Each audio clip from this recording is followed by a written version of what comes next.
Football Saturdays in Ann Arbor witness a transformation of a tranquil Michigan stadium into the largest football attraction in the country. Last week, 110,000 strong saw injured All-America candidate Drew Henson give way to redshirt freshman understudy John Navarre.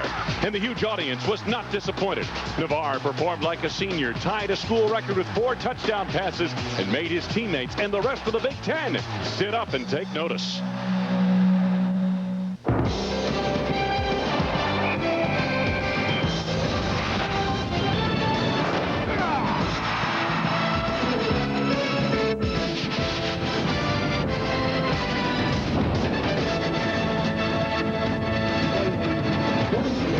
Welcome to the Big Ten Game of the Week on ESPN Plus, presented by Advanced Auto Parts.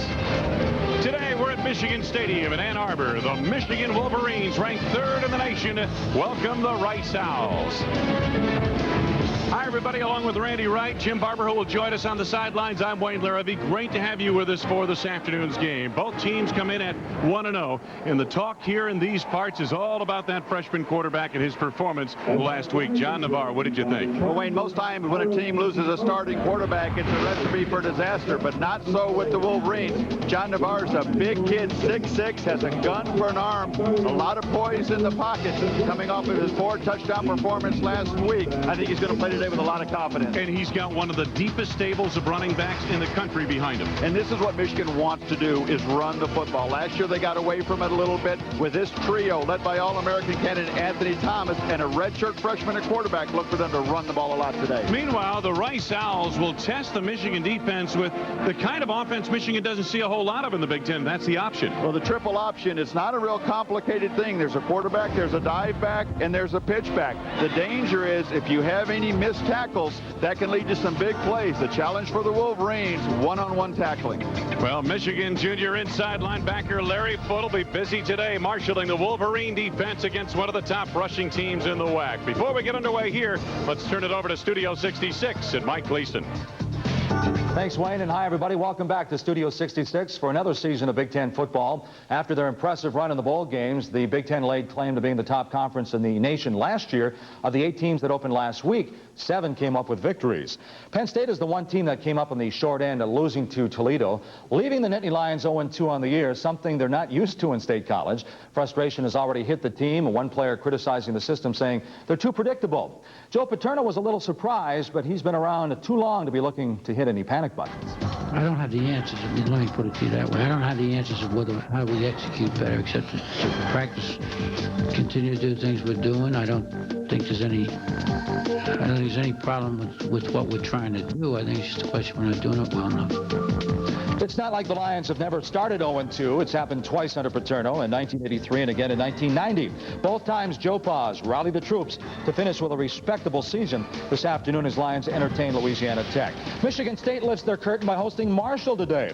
Bobby Williams opened his reign with the Spartans by beating Florida in the Citrus Bowl, but now that seems like ancient history. Game sticks out to me is Marshall, man. That's what we have to look forward to. Those guys haven't been beaten in 2 years, so we got to start it off with a win at home. Wisconsin entertains Oregon this afternoon. The Badgers weren't overly impressive in their victory over Western Michigan last week, and Barry Alvarez still has to decide which of his 26 players will sit this one out. At least 5 starters are serving suspensions for receiving discounts at a shoe store. Which 5 will sit today? We don't have to make any announcement to the NC2A until, I think, Friday, and we'll do that whenever we have to, but there really isn't any reason for us to announce that before kickoff. Bobby Knight is back in the news after allegedly grabbing an IU freshman by the arm and cursing him out Thursday afternoon in the doorway of Assembly Hall after the 19-year-old addressed the coach by only his last name, saying, "Hey, what's up, Knight?" The Indiana coach is under a zero-tolerance rule, vehemently denied the allegation during a news conference last night. Well, Mike Davis, one of his assistants, backed him up, saying Knight never used profanity, and while he did grab the student's arm, he hardly touched him. Christopher Simpson, the school's vice president for public affairs, said the school is taking the allegation seriously, and a police investigation is underway. Still to come on today's Studio 66 pregame report, the Buckeye defense found the end zone 4 times in their opener. They're hoping the offense shows up in Tucson tonight. John Navarre never played in a college game until last week. All he did was fire 4 scoring strikes. You'll see him lead the Wolverines against Rice in our Big Ten Game of the Week. Today's Big Ten football game is brought to you by Buick. Isn't it time for a real car? Red Roof Inn. For affordable rates at over 350 inns nationwide, call 1-800-RED-ROOF or book online at redroof.com. And by Advanced Auto Parts. The best part is our people. Welcome back to our Studio 66 Big Ten pregame report. After opening with a victory over Fresno State, John Cooper's Buckeyes venture into the Pac-10 with a trip to Arizona for a Saturday night game. Last Saturday, Ohio State's defense answered the bell by scoring 4 touchdowns, 2 by David Mitchell. The offense produced 389 yards, but the Steve Bellisari touchdown pass was the only touchdown by the offensive starters. John Cooper didn't say if that was a major concern, but he did say Bellisari is and will be his quarterback. Steve Bellisari is a leader, and that's certainly what you're looking for, a quarterback. I think he will make the other guys on the offensive team play better simply because of his work ethic and his leadership and his athletic ability. He's not a great passer, he's not a great runner, but he does a lot of things well. Elsewhere in the Big Ten, Drew Brees tacked on 3 more touchdown passes last week against Central Michigan. This afternoon, the Kent secondary will have to deal with the Purdue quarterback. The Indiana-North Carolina State matchup could be an intriguing one. Antoine Randall L. against Phillip Rivers, the Wolfpack freshman who threw for 397 yards and 3 scores in his collegiate debut last week. Duke and Northwestern make the second ACC Big Ten matchup of the day. Iowa entertains Western Michigan. The Golden Gophers are home hosting Ohio University, while Illinois joins Ohio State out west. The Illini playing at San Diego State at 10 o'clock tonight. Michigan already has David Terrell. Now there's a new kid on the block. Ronald Bellamy, the sophomore from New Orleans, not only returned 5 punts for 42 yards, he also snagged his first 2 touchdowns last week.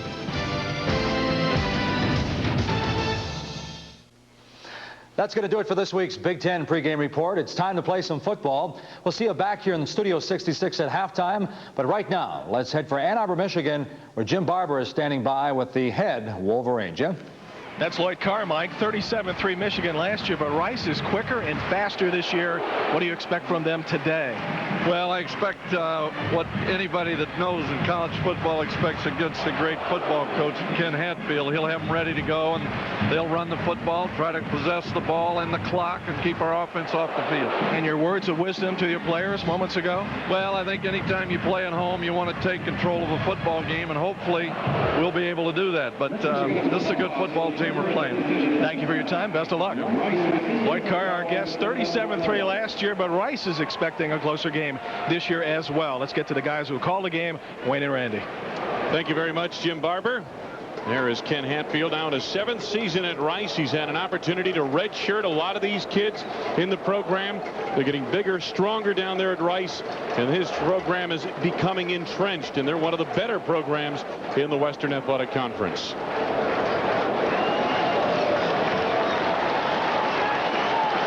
Wolverines and Owls set to go, 82 degrees. Hazy skies overhead and just a bit humid, as you would expect in early September. Hayden Epstein will kick it away for the Michigan Wolverines. 4 into the end zone a week ago.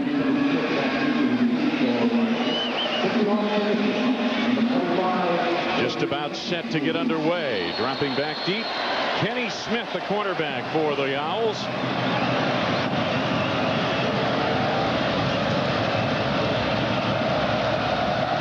We're underway. Kenny Smith about 5 yards deep, maybe more in the end zone. Will accept.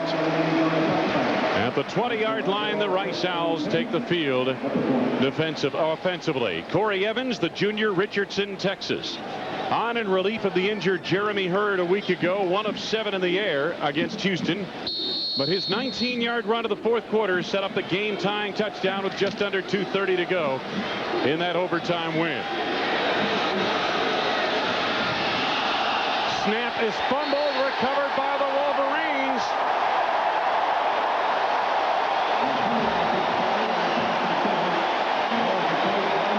Evan Coleman able to gather it in. what Rice did not want to have happen. Come in here, have a bad play like that. Just a simple quarterback exchange. Looked like it was a good snap.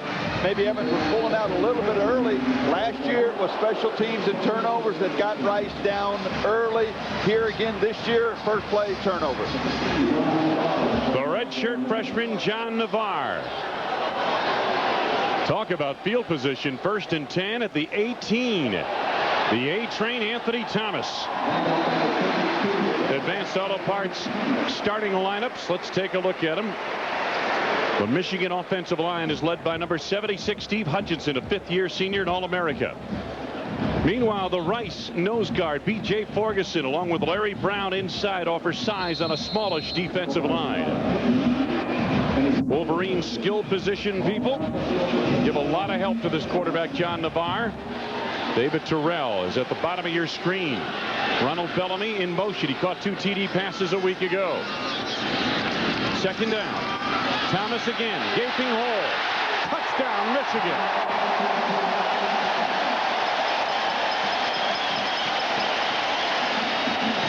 Fumbled snap to Anthony Thomas. Runs later, and the Wolverines have a 6-0 lead. It couldn't go any better for Michigan. Couldn't go any worse for that man, Ken Hatfield and his Rice Owls. Now you take a look at what Michigan wants, and this is just pure power. There you see Kenny Smith, number 9 for Rice, trying to stand up to Anthony Thomas. And Thomas, when he gets a full head of steam going like that, just runs him over and bowls into the end zone. Hayden Epstein drills the point after. The Michigan Wolverines out early over the Rice Owls. Welcome to Ann Arbor. Hope you enjoy yourself in Ann Arbor. Another beautiful football Saturday. Drink plenty of fluid. It is warm and humid here in Michigan. Officer Tom at the corner of East Stadium Boulevard and Main Street. Familiar face outside Michigan Stadium. Folks that are still filing in have already missed the first touchdown of the game. Got to get here on time to watch these Wolverines. Hayden Epstein's kickoff, and again Kenny Smith watches this time as it sails through the end zone. Rice again will take it to the 20-yard line. Mishandled snap led to a Michigan fumble recovery at the 18-yard line. 2 plays later, a 10-yard touchdown run by Anthony Thomas. The Advanced Auto Parts starting lineups, and again on that Rice offensive line, Rod Bevan, perhaps the most experienced and decorated. Michigan defensive line, Eric Wilson provides the experience that they normally don't have up front on this particular line. This is a rather new Michigan defense. And Wilson is the veteran. Evans able to keep, got by Coleman, maybe a yard out to the 21 or 22-yard line. Eric Wilson made the stop. The rest of the Advanced Auto Parts lineups. Leroy Bradley, 49 yards last week against Houston in the option offense. James Whitley plays on the corner and is gunning for the Thorpe Award. Larry Foote very busy last week. You could imagine he'll be busy against this option-oriented attack here today as well. Wayne, we've seen Rice run 2 plays, and both times they've had a mistake. That play, the fullback goes the wrong way. When the fullback goes the wrong way, there's no fake to hold the inside of that defense. Adrian Sadler, senior from New Boston, Texas, on the carry. Sadler missed last week with a leg injury. 3-year starter at cornerback. They moved him over to the offensive backfield to try to give the offense a big play dimension. And he's one that they are going to need to get into the flow early. He brings some experience, as you said, a 3-year starter. He's a faster back than maybe some of the other backs. So you're going to see some runs like we just saw outside. That time picked up the first down. Broken bone. They've got Sadler on the wing. Evans on the roll. Gavin Booth had 3 catches a week ago, unable to haul that one in. Let's go back to Studio 66. Mike Gleason. Well, Wayne, Louisiana Tech, Penn State, Happy Valley. The law of averages would say Penn State has to pick up a victory, right? Well, it's early, but more bad news. Brian Stallworth of Louisiana Tech to Sean Cangelosi. Touchdown. Louisiana Tech on the board first. This followed up a Rashard Casey fumble. And right now, it's Louisiana Tech on top of Penn State, 7-0. Let's go back to Ann Arbor with Wayne and Randy.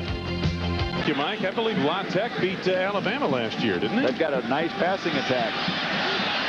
Getting to the outside, Leroy Bradley. Gain of about 6 yards to the 37-yard line. Charles Drake made the stop. Drake, a former Michigan running back. But when you've got a stable of running backs as deep as they have here in Ann Arbor, you'll more than gladly go to the defensive side to get on the field. You're going to find another place to play to get you on the field. I think we're going to see a lot of that today, Wayne. We're going to see the defensive backs coming up and making tackles, whether it's the option with the pitch from the quarterback or the sweep, which is what Rice just ran. You need your safeties to get involved in the running game. There's the base wishbone. Evans a little hesitant. Covered up for no gain. Middle of the Michigan defense, Grant Bowman in on that stop. Eric Wilson, Julius Curry also there. The best way to defend the option is to get penetration inside quickly. There, the fullback slipped as he fell down. When Evans pulled the ball out, there was no place for him to go because the fullback was right in his way. That allowed the Michigan interior defense to get there and stop the play for no gain. It is 4th down. Travis Hale comes on last week. 38-yard average on 4 punts. He's a sophomore from Duncanville, Texas.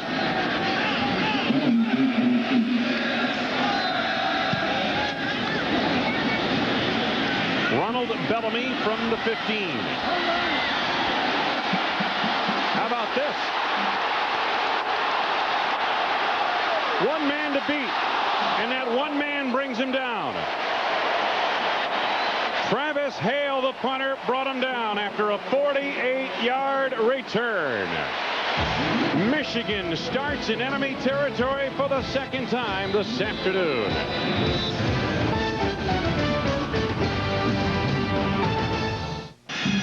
Opening 3 minutes of this first quarter, Michigan already on top and threatening for more thanks to a wonderful punt return here by Ronald Bellamy. This is exactly how you draw it up. One quick move right there. Look at the alley there. Bellamy just uses his speed, follows his blockers. Just had the one man to beat the punter, and a shoestring tackle there saves the touchdown.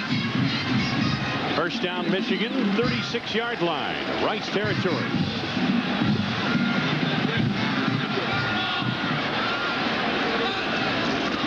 Navarre's first pass of the day. Terrell! First down and goal to go.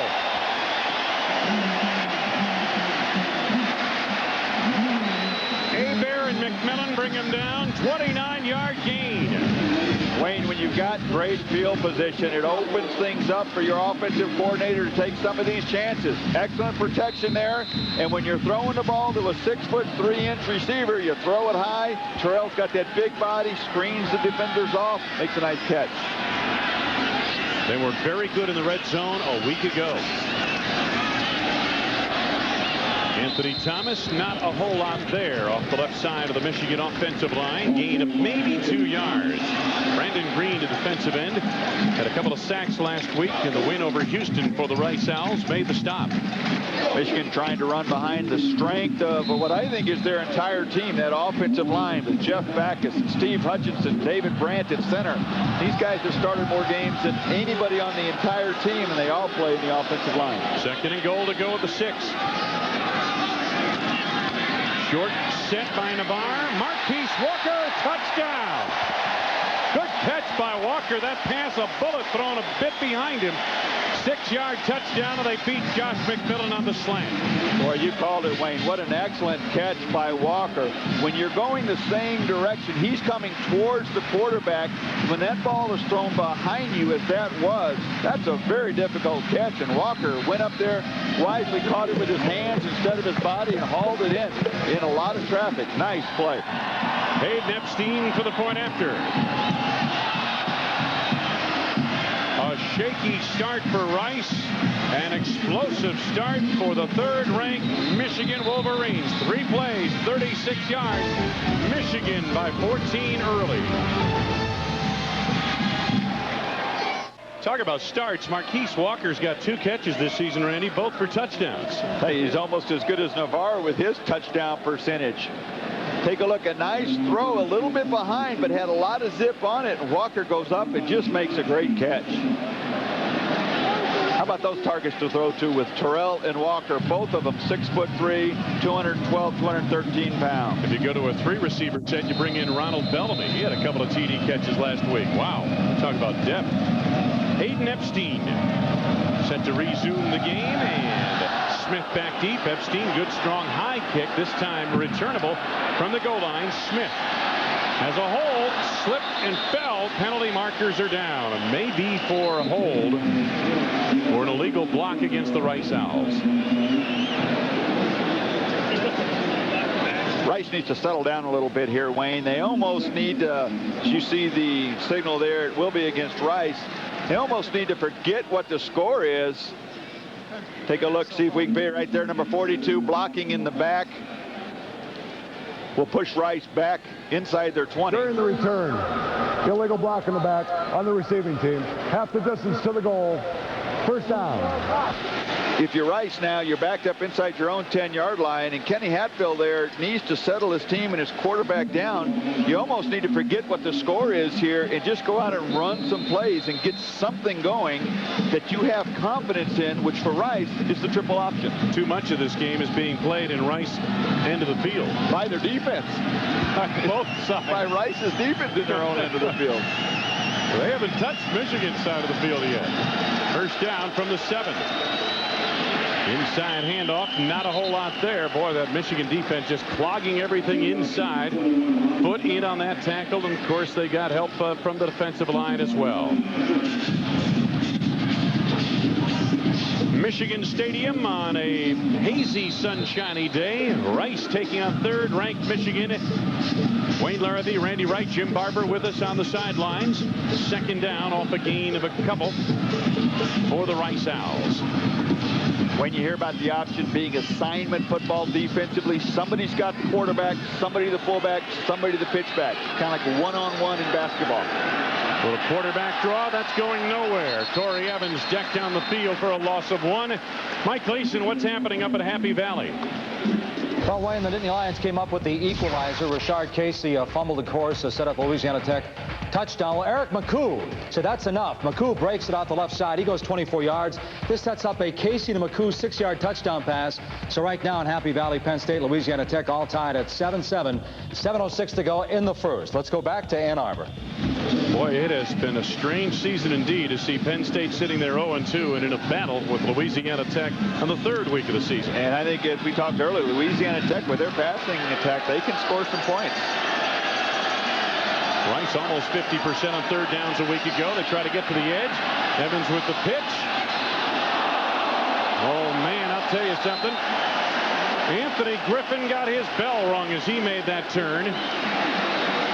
Howard and Curry on the stop for Michigan.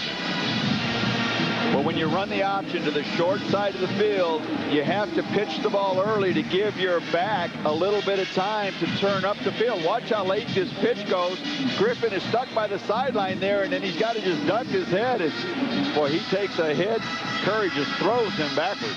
In effect, he stepped out of bounds just as Curry got there. Sometimes you step out of bounds, you know it yourself, and you relax and you give up. The defense doesn't see it. They don't hear their whistle, and that's where the pop comes.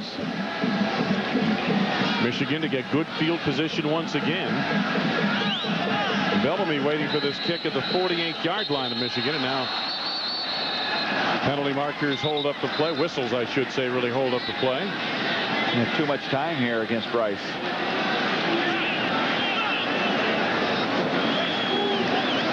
One of the things we talked to the coaches about, here's David Whitbett. Prior to the snap, delay of game, 5 yards. The down remains 4. Last night in talking to Kenny Hatfield and his offensive and defensive coordinators, the point was raised that most of these kids for Rice were here last fall. They've seen Michigan Stadium. They've seen the whole experience of 110,000. And I'm a little surprised they've come out as shaky as they have. Well, they're starting a quarterback that hadn't started a lot of games, and when you have mistakes early, that can kind of be contagious. And I agree with you. Kenny Hatfield felt his team would show a little more composure early here, but the mistakes that have been contagious have led to just more and more negatives. Michigan will start at the 47-yard line of Rice. Let's take a look and take a moment to thank our Big Ten corporate partners. Value City.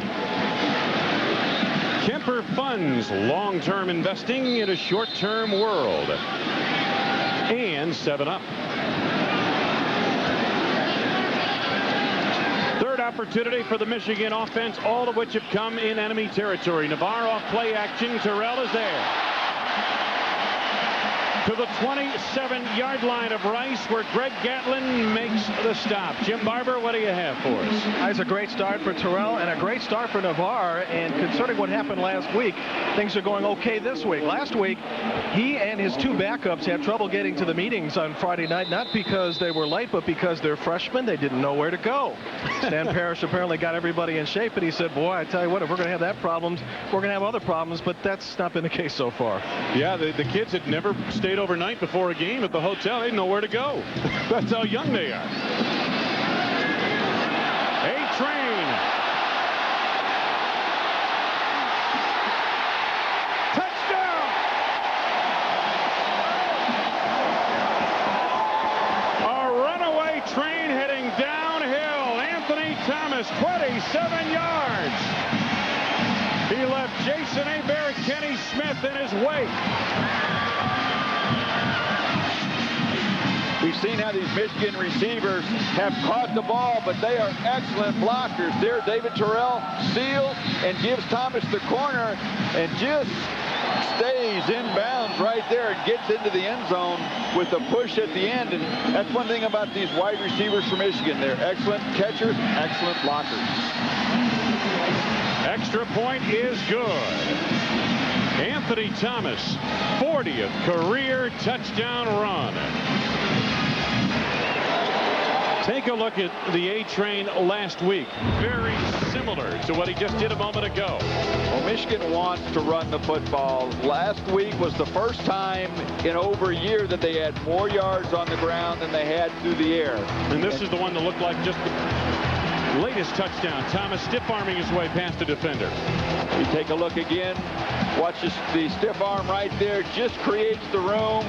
Just stays in bounds there and gets into the end zone. And when with Anthony Thomas, with as many backs as Michigan has, Thomas is the one that is their all-purpose back. He can run inside. He can run outside. Excellent receiver. He's their go-to for everything. Michigan has run 7 plays offensively here today. Time of possession just 1:35, 3 touchdowns. As you get a look at Anthony Thomas moving up on the career touchdown list. Well, with those 3 touchdowns, they haven't had very far to go with any of their drives.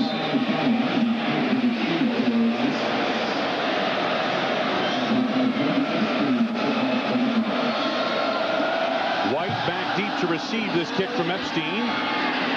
Sean White takes it deep in the end zone. Hayden Epstein has one powerful leg, doesn't he? Well, he seems like he's been here forever, too. He's just a junior. I think he hits driver exclusively. He doesn't have a wedge in that bag. And if I had a driver like that, I think I'd hit that, too. I think if you had a driver like that, I'd be caddying for you. You'd be playing in some senior event by now. First down from the 20-yard line for the Rice Owls, who desperately need to get something going, at least possess the football. Do something they have a little confidence in. 2 wide receivers. Inside handoff. No, the fake by Evans. He's got a first down as he tumbles out across the 30 to the 33-yard line. Wayne Patman made the stop. 13-yard gain. Corey Evans, the only quarterback on the roster coming into the fall drills with any varsity experience, having seen action in 3 games last year. Wayne, this is the first play that really has looked in rhythm for Rice. It was a nice fake inside, came out. The man assigned to Evans was sucked in to the fake, and there was nobody there. That play looked like Rice would like all their option plays to look. Here's the pitch to Griffin. Good speed to the corner. Nice play defensively by Jeremy LeSueur across the 40-yard line. Take a look at where the offense went against Houston. Running to the right side, Randy, that'll tell you that pretty much most teams are right-handed and run to the strong side where the tight end usually is on the right. Well, especially when your quarterback is right-handed, that's where your pitch is going to be. You see 30 plays will run to the inside. You have to run those inside plays to bring that defense in, so you won't run as many to the outside, but that's where your bigger plays will come from. Griffin once again. This time, the linebacker, Larry Foote.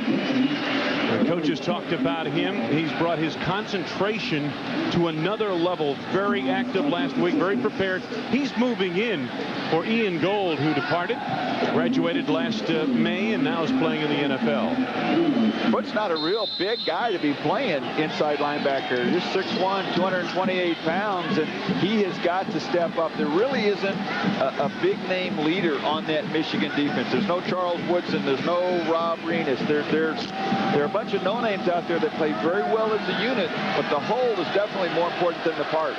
3rd and 3. Weber and Booth at the top of your screen.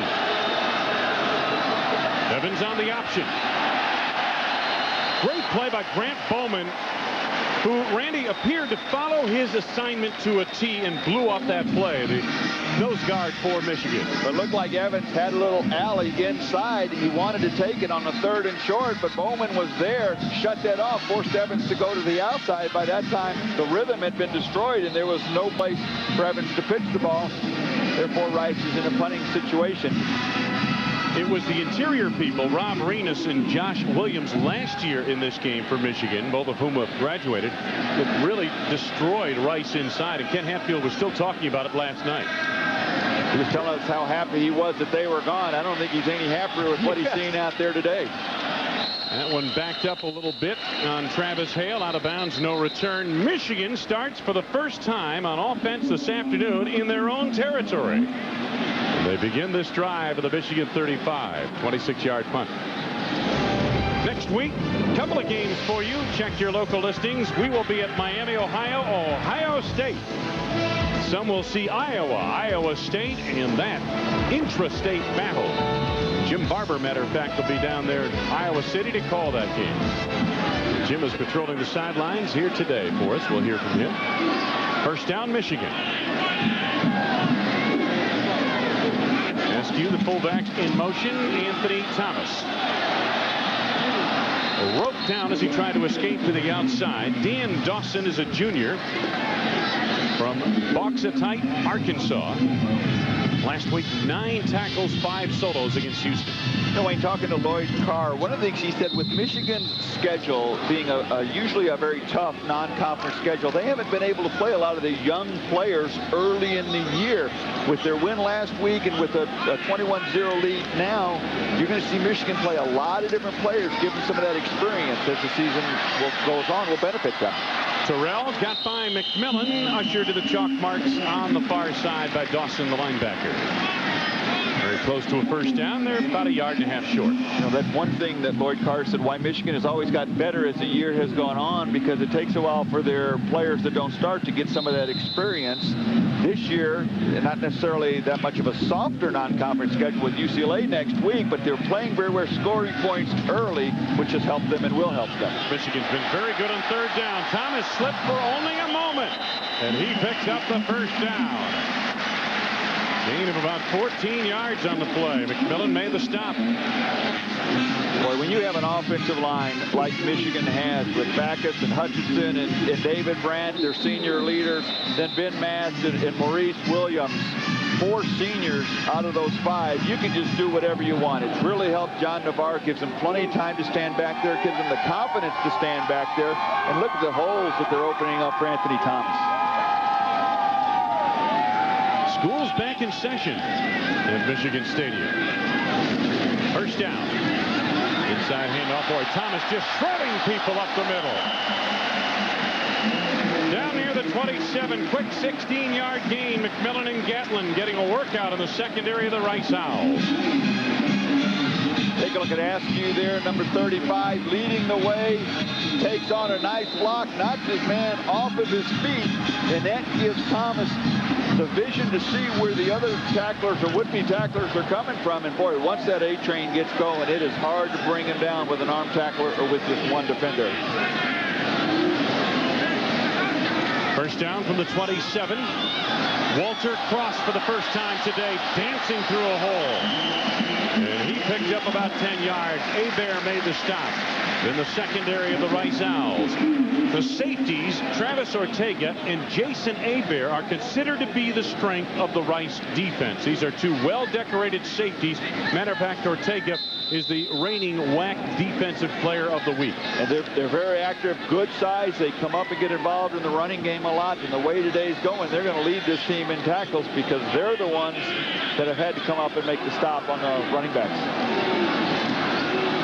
Walter Cross covered up. Travis Ortega was there. Lynn Johnson helped out. Short gain, if any. And Michigan second down in a rare long situation. Well, you know, it's almost not fair. You see Anthony Thomas, who has chewed up large chunks of yards with the inside and outside game, and he comes out, you think you're going to get a breather, then you face Walter Cross, who is a very sound, do everything back in his own right. Then he gets tired, and now you got Thomas back in when he's rested. And they still haven't unveiled Justin Fargas here today yet. We could go on for a quarter and a half with what they've got in terms of depth there. Navarre hit in the backfield, able to find his man over the middle near the 10-yard line, short of the first down.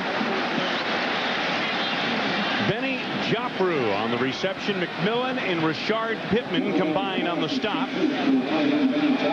And a gain of about 5 yards. Take a look at it again. Nice presence of mind by John Navarre. He sees a man coming right at him, unblocked, sidesteps him, and keeps his eyes focused on the receiver he wants to go through. A lot of times young quarterbacks will lose that poise. Not Navarre on that play. Of course, being 6'6" helps being able to withstand that oncoming rusher. Navarre. Walker, touchdown!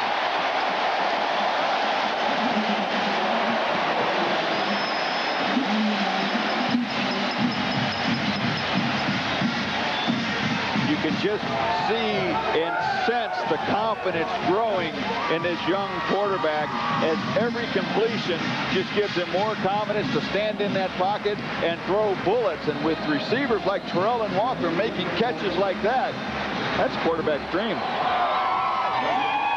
Epstein for the point after.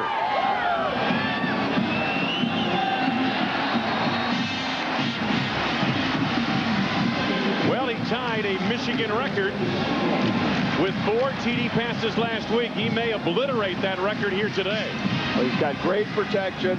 A nice move by Walker to get open, and when you've got receivers that are that tall, you throw the ball high.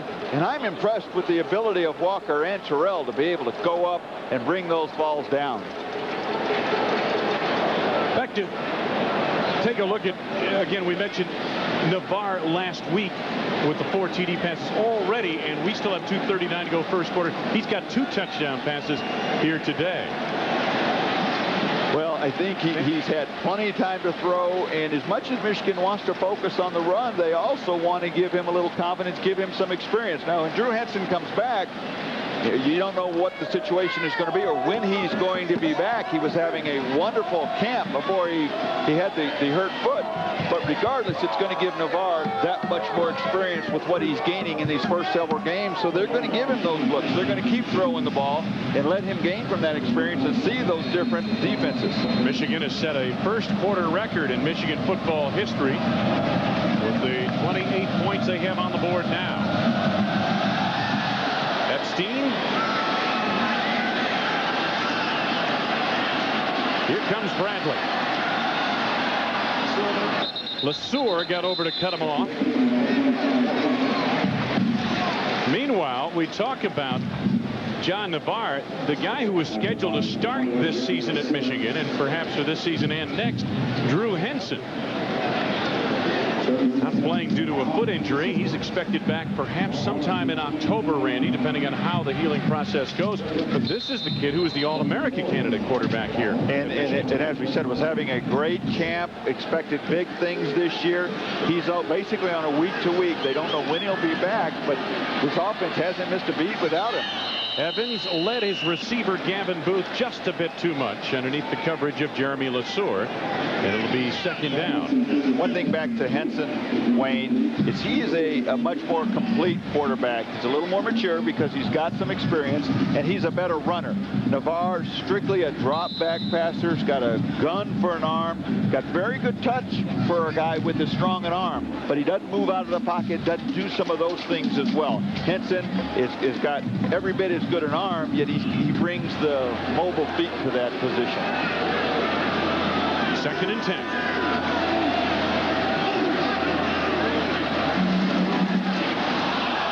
Beck, the freshman, busting through for a gain of almost 10. He fumbled the football. The play had been whistled dead. It will be Rice football. Marshall, Michigan State getting underway up in East Lansing. Mike Gleason, what can you tell us about it?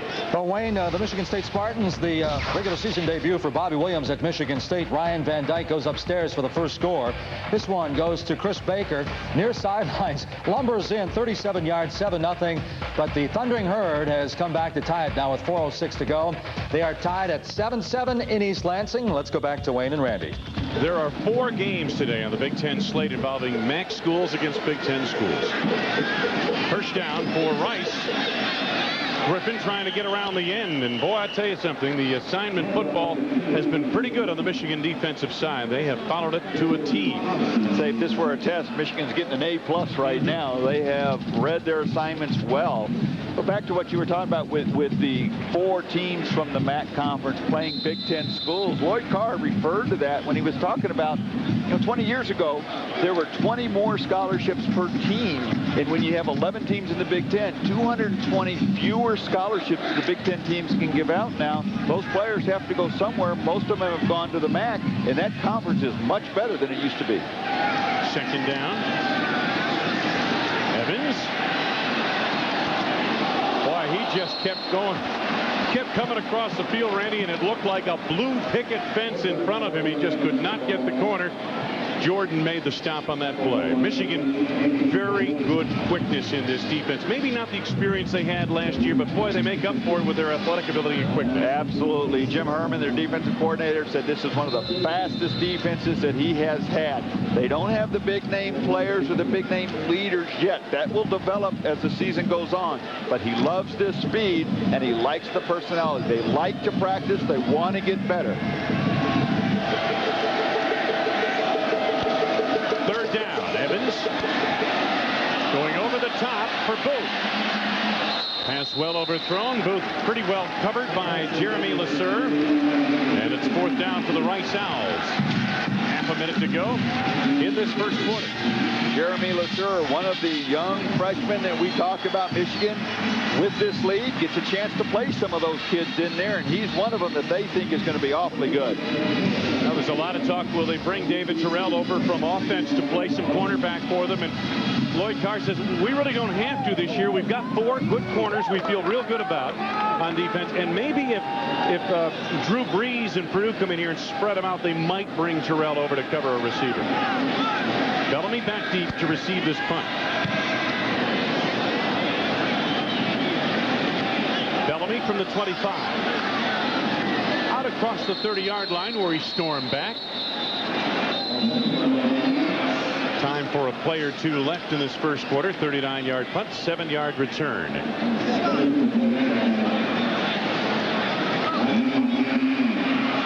Now, how many years have they been playing football here at Michigan? A lot. Longer than you or I care to remember, but take a look at this. This is a record-breaking day for a first quarter in Michigan football history. That is surprising. I would have thought somewhere along there they would have scored more 28 points in the first quarter. Of course, they don't play a lot of patsies here. They don't play a lot of patsies here. No, they don't. Justin Fargas, first carry of the day, is turned back in the middle of that Rice defensive line as time winds down in this first quarter. What a start for the Michigan Wolverines and John Navarre. 110,000 on hand here at Michigan Stadium, and so far the reviews are good. The A train is Thomas picked it up. He's hit the end zone twice to lead Michigan to a 28-0 lead.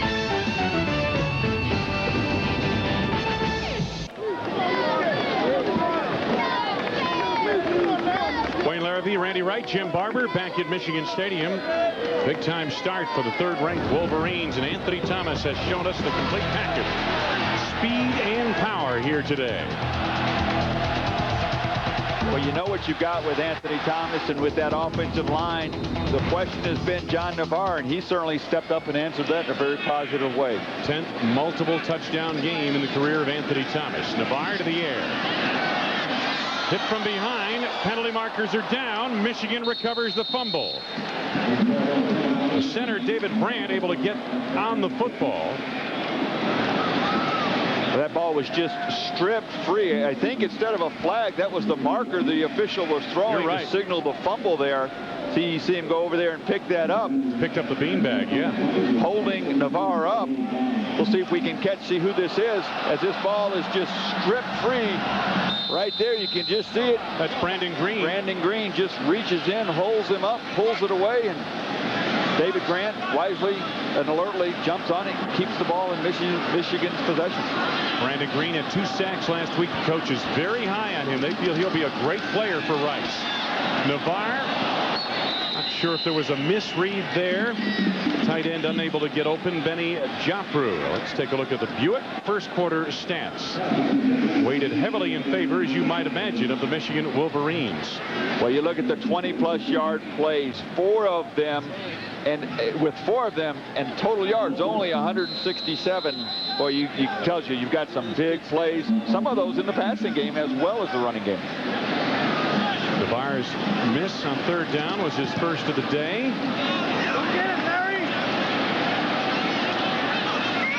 Catch made by Hebert, made the first man, and the second man missed. Penalty marker is down. This is not a beanbag, it is a flag. Hebert made a good move to get by Justin Fargas.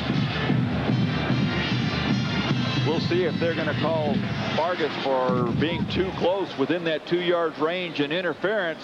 Watch this again. He looks like he backs away and had plenty of room.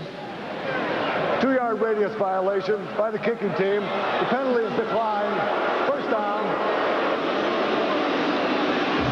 Opening minute, second quarter. Michigan, thanks to a good first quarter, leading comfortably.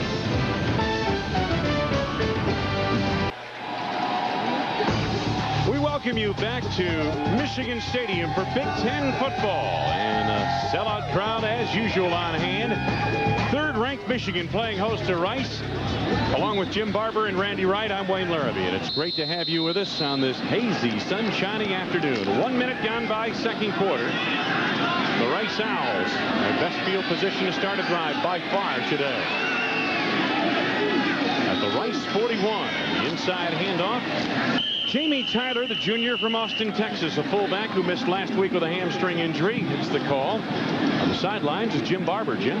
Wayne, you mentioned earlier about this team being bigger, the Rice team, than last year. The team that faced Michigan, it is bigger, and Ken Hatfield acknowledged that much last night in our meetings with him, but he also said it's all relative. This may be our biggest team at Rice, but it's probably the smallest team Michigan will face all season. All right, very well may be. That interior line, they go 6'2", 278. That's rather light on the offensive line in this day and age. Straight wishbone on 2nd down. The fake of the inside handoff. Here comes the pitch. Bradley on the carry across midfield for a first down to the Michigan 47. Charles Drake made the stop. 9-yard gain. Nice job by Evans stringing this option out. When you get a good fake inside, you get around that first rush, then you bring the secondary to you, you get the ball outside to Bradley, and then it's one-on-one, and now you give the offensive back a chance to get some momentum and speed. Randy, as I see it with an option, the quarterback not only has to be a good athlete and very quick, he's got to be a great decision maker, and the timing of his decision makes or breaks the play. Quickly, you've got to make the right decision very quickly. On the bone inside handoff, Jamie Tyler crashing off right guard inside the Michigan 45 to the 43. Jim Barber? I think Randy said earlier, Rice has got to do something positive, Wayne, and they have. They've crossed midfield. And they said that's not a big deal. But as you relate back to last year's pounding by Michigan here, it was only one time across the 50-yard line that Rice went. That was late in the game, and eventually they managed a field goal. So I guess you take these small victories when you can get them. Absolutely. Corey Evans led that particular drive you're talking about. Evans had 72 yards on 10 carries here at Michigan Stadium last year.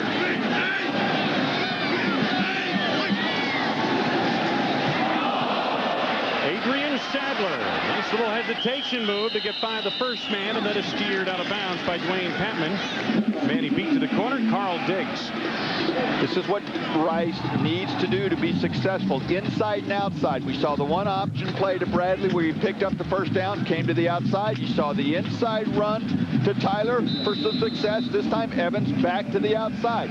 Nice athletic move right there by Sadler to turn what could have been a negative yardage play into a gain. And now a more manageable third down situation coming up for Ken Hatfield and company. David Lee, the offensive coordinator. They have not converted yet today on third down. Evans. Bradley, first down and more. Inside the Michigan 30-yard line. Whitley and Patman made the stop, gain of 12. When you run the option to the wide side of the field, the key for the quarterback, hold the ball as long as you can. Make that defense commit. Here, take a look at Evans. Pitches it right at the last minute, right as number 15, Patman, had already committed. Then he can't come off of you and also get the pitch back. David Lee talked about his quarterbacks. He likes to get a guy who's number one fast and pressure a defense on the perimeter. He'll teach him how to throw. If he doesn't know how to throw that well, he'll teach him. And if he doesn't teach him well how to throw, that's okay, because they don't throw a lot. Inside handoff and not a whole lot there. The Michigan interior defensive line has been basically impenetrable here today thus far. But again, if you take a look at last week, 16 pass plays, 61 rushing plays in that win over Houston for the Rice Owls. And you talk to their people and they tell you, wow, we had 5 completions for 85 yards. That was one of the better passing days we've had in a long time. Well, I thought the interesting stat from last week was the tight end caught a pass. For the first time since 1997. In the span of 23 games. Here comes Evans again. Oh, real late pitch that time. Penalty marker is down in the middle of the field. Adrian Sadler got the pitch. Evans waited as long as he could. And get a penalty marker down to the middle of the field. Sometimes when you string the option out, as long as Michigan did at that point, you can come off of your blocks. If you take a look at number 2, Anthony Griffin here, he's going to bring his guy down. He blocks him, but since the play's taken so long, it gives the back a chance to come off of that block and get over and make the tackle, and that can induce a holding, which is what we saw right there. Holding, offense, 10-yard penalty. Repeat, second down. So sometimes, Wayne, you can run the option too quickly and you can run it and drag it out for too long. It's all timing. Everything has to work together. Just about equal on the ground. The passing yards are a huge difference in this game. If we were to show you that, it's ugly. I don't think whoever's keeping the stats for Rice in the air is going to have a slow day today. They're not going to have a lot to do. Most teams, Michigan, they'll change up, run, and pass. What Rice uses as a change up is inside run, outside run. Marking this one off from the spot of the infraction.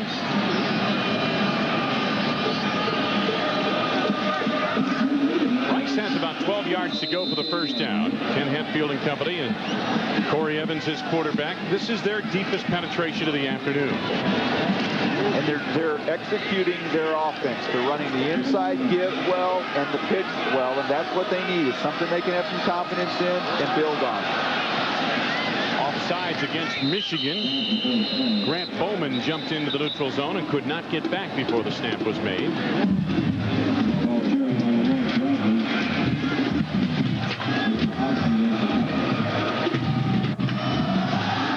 This will give Rice Second down again, and 5 more yards makes it much more manageable. Defense, 5 yards, previous spot.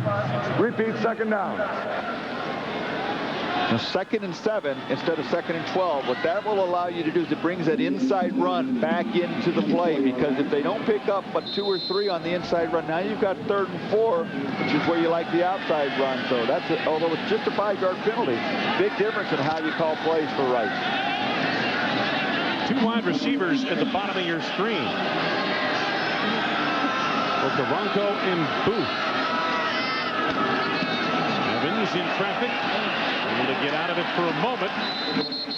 But when, again, you have bumping going on early in the play, it throws off the timing as well. David Lee trying to figure out this Michigan defense. Grant Bowman, Dwayne Patman.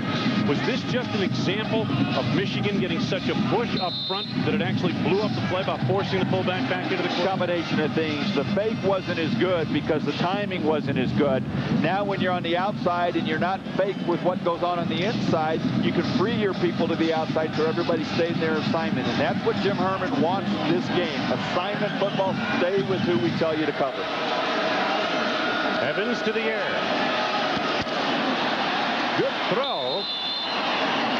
And he's got a first down to Travis Thompson, a tight end. James Whitley made the stop, and boy, there's news from Rice. They've hit a tight end for the 2nd week in a row. That's big news. Nice protection. Throws a bullet right to Thompson, who had the first down yardage. Nice play. Sometimes you don't get much of a pass rush when you're not expecting the opposing team to pass it all. That time Evans had plenty of time and picked his man up, picked up a key first down.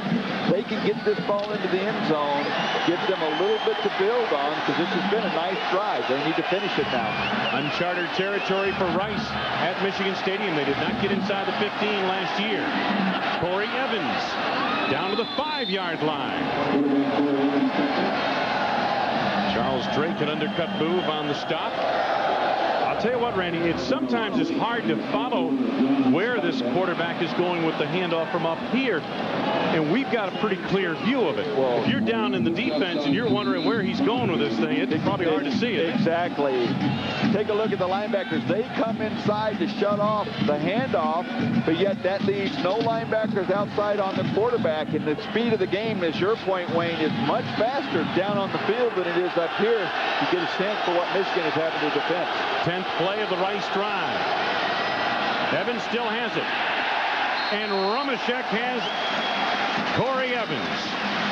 Rumashek, the sophomore out of Addison, Illinois, played rush linebacker last year. They moved him up to the defensive line and placed the injured Jake Freisinger. Well, the most important thing when you're running the option closer to the goal line is you've got to get penetration defensively to stop it. When you can get your lineman in the backfield, that's going to disrupt the timing, and it's magnified because you've only got 4 or 5 yards to go, so everybody is brought in a little bit more. That time, Rumashek with the penetration totally shut down the play. At least Rice has, as I mentioned earlier, possessed the football on this drive. They stand to get some points unless they turn it over here, you would figure, but they're at least starting to hold on to the football, and that should help their defense, which has been beleaguered to say the least here today. 7.5 to go. First half at Michigan Stadium. It's been all Wolverines to this point.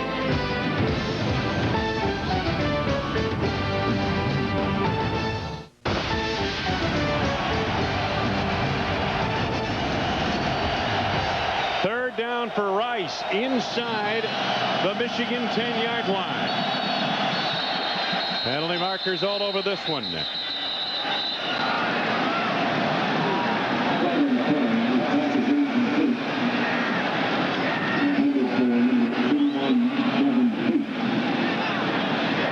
Prior to snap, ball start. Offense, 5 yards. The down remains 3rd. Costly penalty for the Owls. Well, especially right after a timeout. You have a chance to gather your thoughts. You, as a quarterback, Corey Evans should be telling his team what they're going to do. It looked like they wanted to come up and go on a quick snap before maybe the defense could recognize what was going on. It didn't work for him. think he needs another timeout. Here you take a look at the number of plays on this graphic. They've run 12 plays inside, but only 22 yards, but yet that has set up some of the success they've had to the outside. Good so point. Once again, fewer numbers of plays, but a lot more success. And you've got to at least ask the defense to honor the inside handoff, right, to make the other stuff go? Absolutely. If not, then you're just going to see them, the linebackers and the defensive backs, flying to the outside, and they're going to outnumber you, and they're going to be able to make those tackles. Let's take a look at what's on tap. Brought to you by Coors Light. Coors Light, frost brewed to capture a cold, refreshing taste. Tap the Rockies. Take a look at Michigan's next 5 games. Gets a lot easier for them, doesn't it? Oh, my. At UCLA, at Illinois. That's going to be very interesting at UCLA in that Michigan's defense. Will they be ready for the high-flying Bruins? And then a night game at Illinois. And then the game a lot of people in these parts are pointing toward, and that's the Wisconsin game, followed by Purdue and Indiana. www.big10.org for all the latest information on the Big Ten Conference. Well, we talked about Michigan traditionally playing a tough non-conference schedule. This year, UCLA, the big name, and UCLA surprising some people, at least me, with their win over Alabama last week. And you bring up a good point, Wayne. The only question mark that Michigan had this year was their defense. How long would it take till they got up to the level? They're young, very fast. They're going to get tested over the next 4 weeks. Third down and 11 from the Michigan 13 for Rice. Evans over the middle. Got his man on the slant, Okoronkwo. And he is short of the first down at the 3-yard line of Michigan. James Whitley was there. Nice play by Evans to throw the ball low over the middle. You don't want to throw it high and expose your receiver.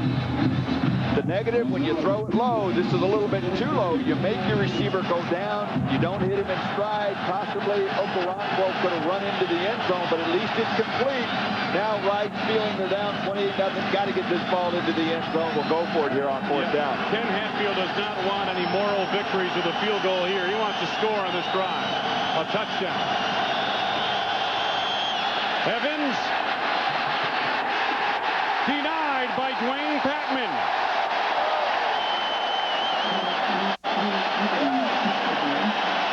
Michigan takes over. The best way to stop the option is you just have to outnumber the opposing team. Take a look at all the blue jerseys that are going to be to the outside. You got one quarterback, one pitchback, but look at all those blue jerseys out there. Patman makes the hit, makes the stop. No place for Evans to go. Take a look here again. Look at all the blue jerseys and how few white jerseys there are. Everybody's covered, and as we said in our open, you can't miss tackles, and that time Patman didn't. I'll tell you, young man feels good about that hit. Well, he should. First down for the Wolverines inside their 5. Back to Studio 66, Mike Gleason for NC State, Indiana. That's right, Wayne. This one billed Antoine Randall L. against Phillip Rivers, the freshman out of NC State. But Randall L. is on fire today. 37 yards rushing, 156 passing. This one covers 70 yards to Versi Gaddis. The second scoring strike from Randall L. on the afternoon. It's 21-3 Hoosiers all over the Wolfpack from Bloomington. Let's go back to Ann Arbor with Wayne. I wonder if all those live eyes moved from the basketball arena to the football stadium today. A little controversy going on down there in Bloomington. That's something different. This is the freshman Chris Perry, who had such an outstanding performance a week ago. 10 carries, 103 yards at a 42-yard run. Last week's ball game against Bowling Green. Ortega, Gatlin bring him down, gain of 10 to the 20-yard line. Lloyd Carr told us yesterday that they think this guy can be something really special. He's got good size, 6'1", almost 230 pounds, but great speed. Last week, 103 yards, the first true freshman to do so in an opener, playing early as a true freshman. They think a lot of him.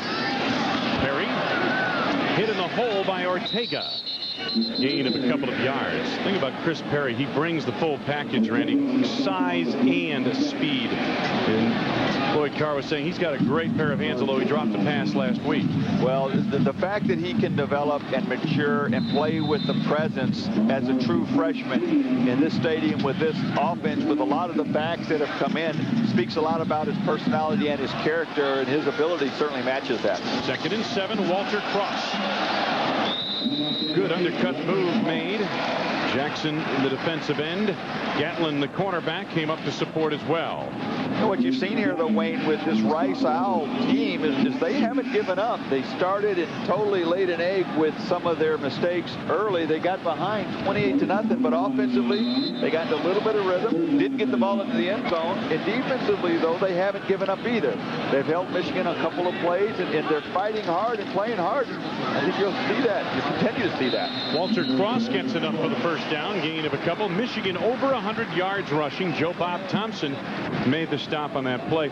And that's noteworthy because last year Michigan, Randy, only averaged 121.8 yards rushing per game. 10th in the Big Ten, and the worst Michigan average since 1962. They want to be able to run the football this year. A very experienced offensive line. They're very deep in the running back position, so they have great receivers. They're going to throw it, but they feel they can win the championship, the national championship, running the ball.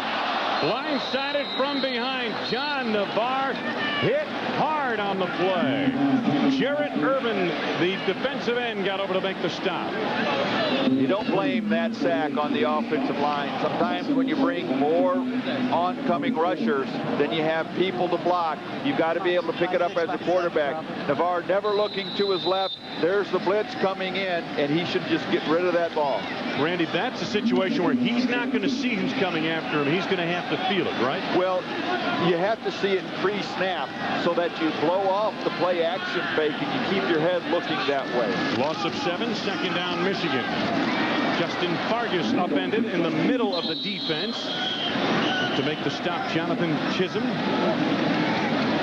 Go back to that play before, Wayne, when you said you don't really see it, you have to feel it. You're going to feel it one way or another. Yeah, sooner or later you're going to feel it. He felt it at the end result. If you kind of keep your head up and you see things, and that's going to come with experience. Keep in mind, this kid's only played 5.5 quarters of college football and has done a tremendous job. Some things you just have to learn on the run. I was talking about feel before the hit. 3rd down and long. Navarre. Terrell. Down at the 43-yard line. Been slipping and sliding a little bit out there, and it looked like Kenny Smith slipped as he tried to cover the cutback move of David Terrell, who makes the catch underneath the coverage for 18 yards. One of the hardest passes to throw in football. The quick post, you have to throw it with the receivers back towards you, and you have to throw the thing on a line. And Navarre's got the arm strength. It's a timing pattern that you usually don't see with young quarterbacks. 7 for 8, almost the same as he was last week. 15 for 19, even a little better today. You said it yesterday. The thing that's impressive about this youngster isn't his arm strength, isn't his stature, or even his poise. His accuracy is what's amazing. And you don't see that a lot with young quarterbacks. It takes them a while because the speed of the game from high school to college is so much different, just like it is from college to the pros. But it hasn't phased this guy, and he is just continuing to improve and impress. For those of you who aren't up on John Navarre, he originally committed to Northwestern but bolted when Coach Gary Barnett left the Wildcats for Colorado. He would have started as a true freshman last year for Randy Walker down at Northwestern. Navarre. Marquise Walker, pirouette move at the 50, and he's about 2 yards short of the first down at the Rice 49. Justin Engler made the stop. Now, to further the story on Navarre, Randy, he was out there for a little brief period of time without a school. He kind of checked into Wisconsin a little bit. Barry Alvarez said, well, we've committed to a couple of guys at quarterback, so they didn't really have room or felt they could bring him in there. Meanwhile, Michigan got on the horn in a hurry and said, whoa, wait a minute. They called Cudahy, Wisconsin, and said, we'll take you right now. Well, if you look at this kid, he fits this offense much more than Wisconsin. He's not going to run the option, but he's going to come here and throw the ball, and you find room for a quarterback like that. Chris Perry down the sidelines. True freshman at Benson, North Carolina, out of Fort Union Military Academy in Virginia. John White steered him out. Well, We've seen Chris Perry run to the inside. Now you see him run to the outside. Makes a nice cut and then just turns it into big yardage. Minute 20 to go. First half at Michigan Stadium. Wolverines up by 4 touchdowns. That young lady just made a quick call home. Send money. I'll pick it up in the will call window. 12th play of this Michigan drive. First down. At the Rice 40-yard line. That's Terrell at the top of your screen. Bellamy to the bottom.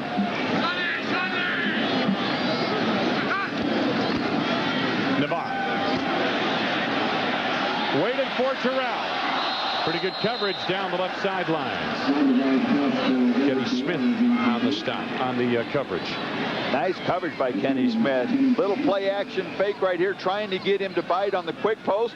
Terrell goes by him, but there's plenty of coverage given by Smith, who does a nice job of kind of pushing Terrell towards the sideline. Use that sideline as another defender. Nice coverage there. So Terrell heads to the bench for a break. Michigan 2nd and 10. Walker and Bellamy at the top. Quick count. Perry hit in the backfield, nearly fumbled. Boy, I tell you what, you talk about making something out of nothing, and that freshman did it right there. A gain of about 10 yards, first down. Well, you got to make plays happen defensively. Rice had the right defense called.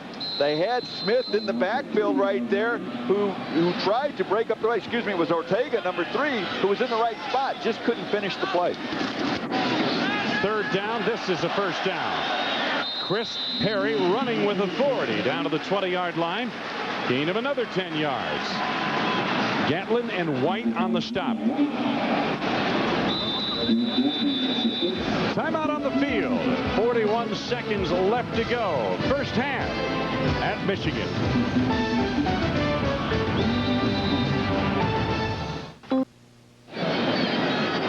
Back at Michigan Stadium, so far a luxury for the Wolverines not having to use Anthony Thomas here in the second quarter.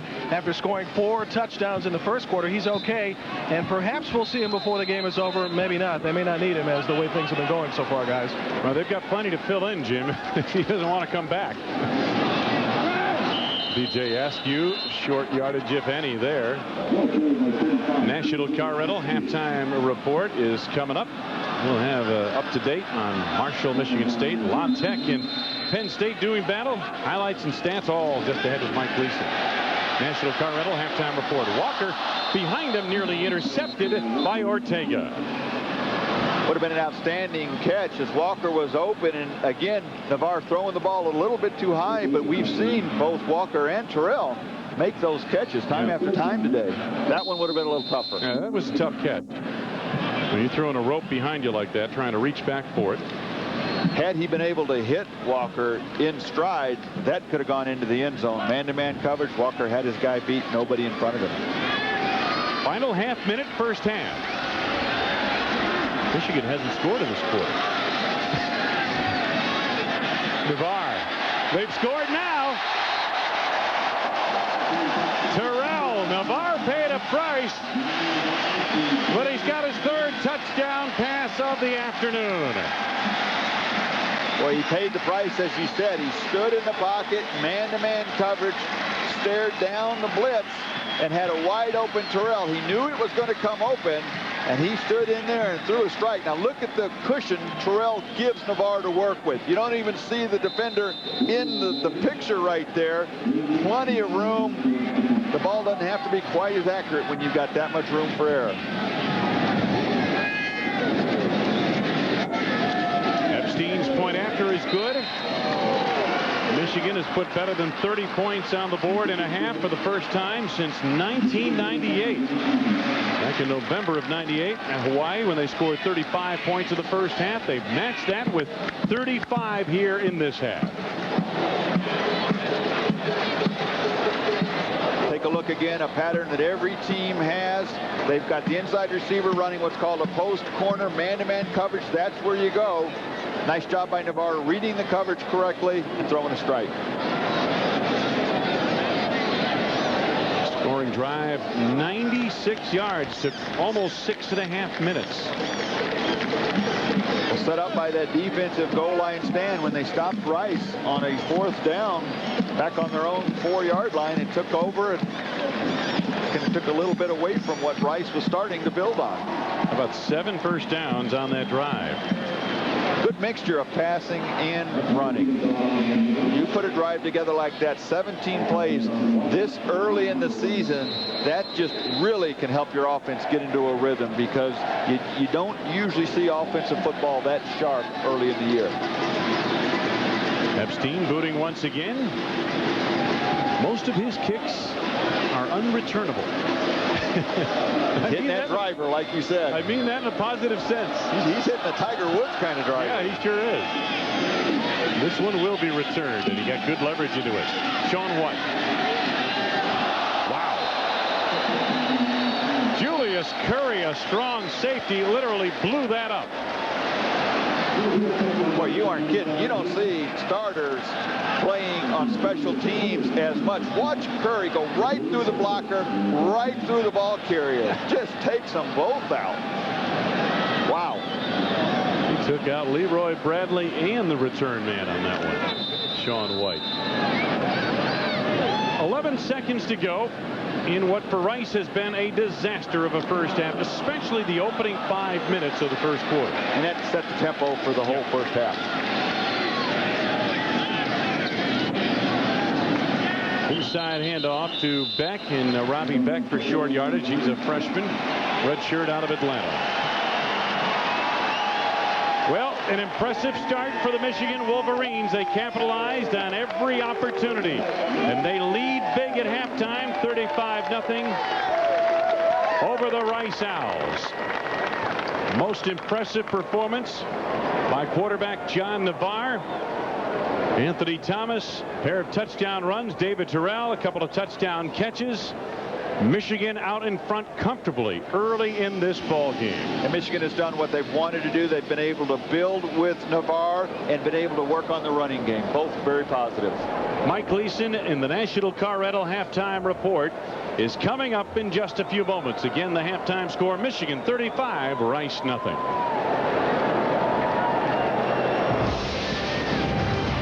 Today's Big Ten football game is brought to you by Quaker State Motor Oil, for protection beyond 3,000 miles. Leave your stress behind and take the time to get away. Polaris, the way out. And by National Car Rental. What are you waiting for? Let's go.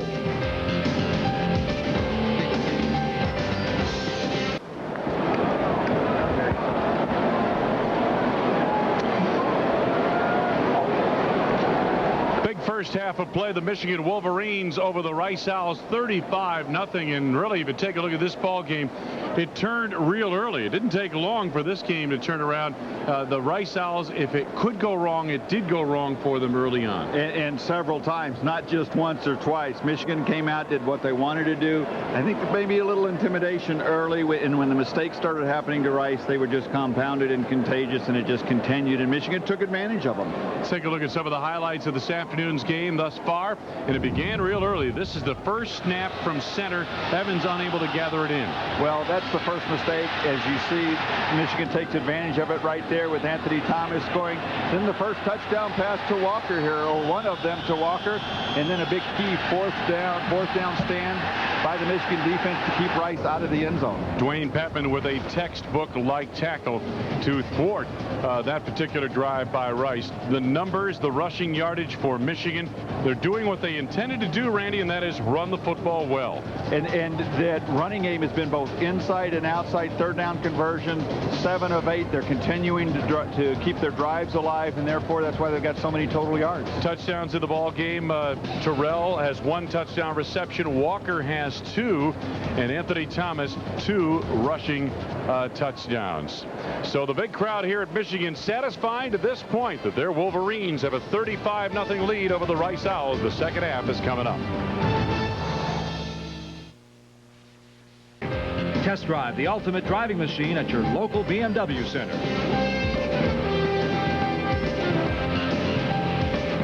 Jim Barber with you at Michigan Stadium, 35-0 Wolverines. It's been a great first quarter for Michigan, most productive in history. Are you surprised at what happened, Coach Carr? Well, I am surprised, Jim, but we came out, we did a good job with the kicking game, established a good field position with a punt return, and kicking games did a good job, and we had a turnover, so things went our way. At halftime, any points of emphasis to your team?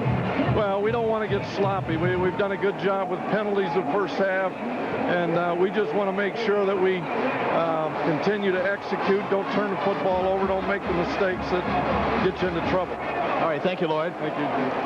35-0 at halftime. Let's get to Wayne and Randy. And guys, I don't know if Michigan can improve on that first half, but as you might expect, Lloyd Carr expects some improvement. It'd be hard for them to improve on that first quarter, Jim. I want to tell you, that was something else. They cashed in on every opportunity in that first quarter. I don't know if Lloyd Carr is really expecting them to improve as much as he is just to maintain. That would be an improvement to be able to maintain for 60 minutes. Plus, he's going to get an opportunity to get some young people, a lot of experience you would expect in the second half. And that'll make it hard for them to improve on what they did in the first half. Brendan Skeen with the kickoff. Walter Cross from the 2.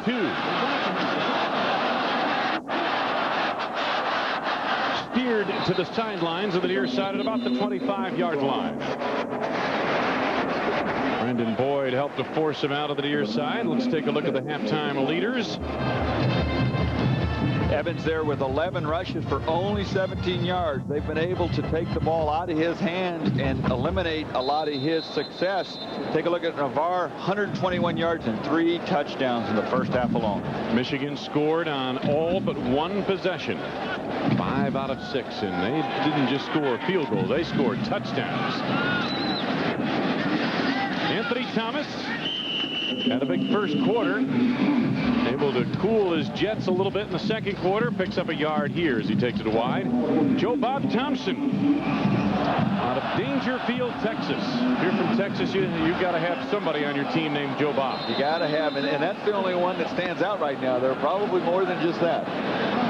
They've got a BJ, they've got a Jarrett. Those are good Texas names. Second down. Thomas cutting it back. Boy, he runs with such great power, Randy, at the end of his runs. He finishes strong, even when he's been hit. Dawson and Pittman on the stop for Rice. Wayne, right there you can see why Anthony Thomas is the complete back. You talked about his power at the end of the run. Watch the vision early in the run. Play designed to go to the left. He sees the hole open up to the right. A huge hole. Keeps his head up with that vision, sees it, and then he uses that power to finish the drive. Opening drive, second half. Thomas again. Picked the hole off left guard that time. Hutchison and Backus are over there on the left side of that offensive line. First down for the Michigan Wolverines. Kenny Smith, the cornerback, in support from the secondary on the stop. You talked about Backus and Hutchinson on the left side of the line. I get a feeling in watching these backs that Michigan will interchange freely. There's not a lot of hesitancy when they start the play. They know that hole is going to be there, and they're hitting it full speed. That's why they get through it so quickly. Fargas is in for Thomas, and Fargas gets the call around the end. Justin Fargas cut off by Josh McMillan, who did a good job of forcing that play back toward the middle of the field. It is a gain nonetheless of about 7 yards. Justin Fargas is a back that needs to be careful. He doesn't get caught up in the numbers game here at Michigan. He came in a couple of years ago, the most highly recruited player in a long time to come to Michigan. A lot of expectations. Had the injury last year, missed all of last year with a broken leg, and now has got to get back into that rhythm. A smaller back, very, very fast. He was third on the team in rushing a couple of seasons ago. This time hit in the backfield initially and then stormed down to the play. Joe Bob Thompson knifed in. We talked to the coaches last night. Roger Hinshaw, the defensive coordinator, he mentioned that number 43, Joe Bob Thompson, is probably playing the best of his linebackers right now. Said he's one of the most experienced. He's a junior. He's just got a sense of making plays. He's got football smarts. He plays under control, but yet aggressively. So he's not out of control, doesn't make a lot of mistakes, but he can still play aggressively. Michigan forced into a third down call, but they have been very good in these situations.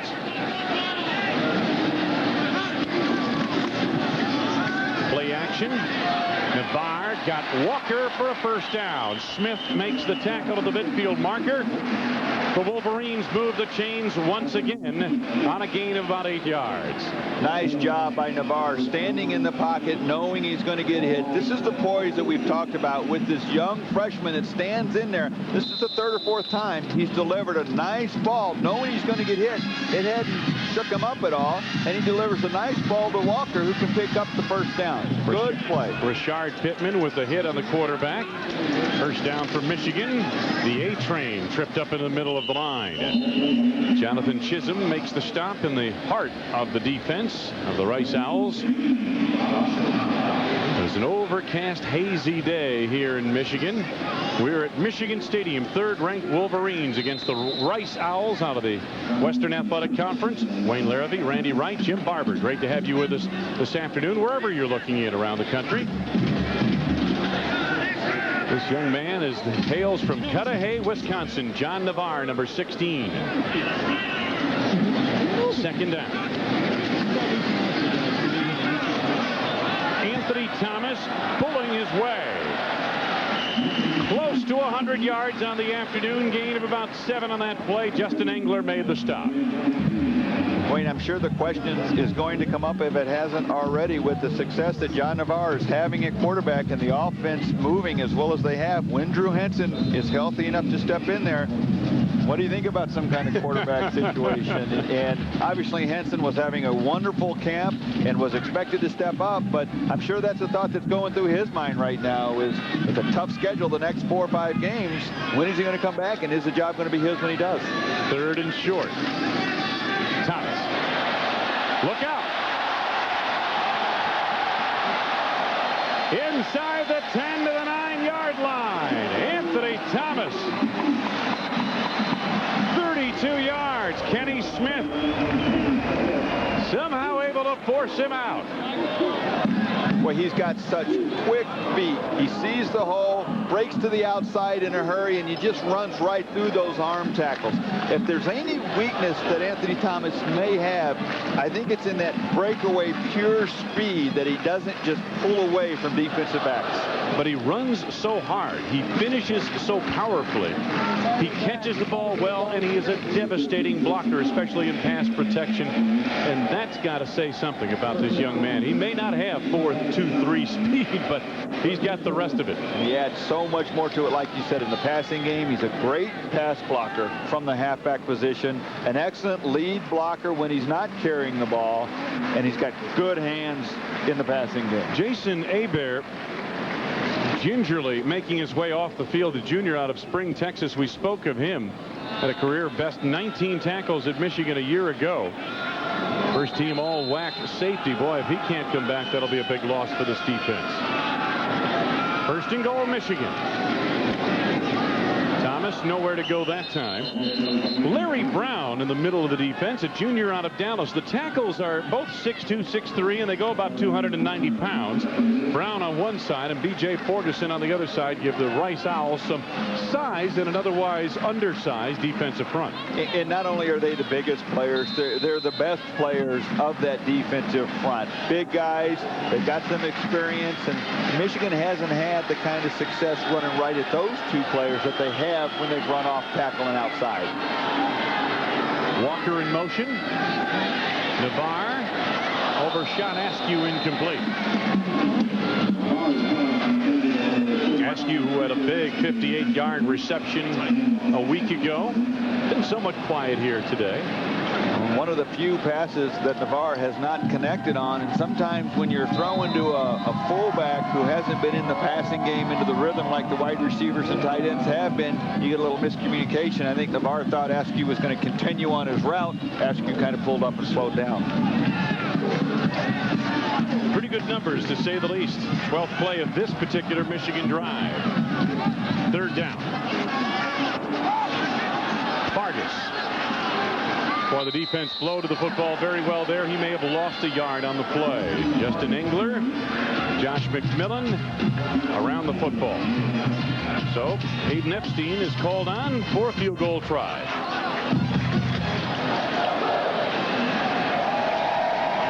Boy, this team just keeps throwing these backs after you. You'd hate to have to face Justin Vargas as the 4th best back playing against this team. 27-yard field goal attempt. He needs just 3 points to reach the 50-point plateau in his career at Michigan.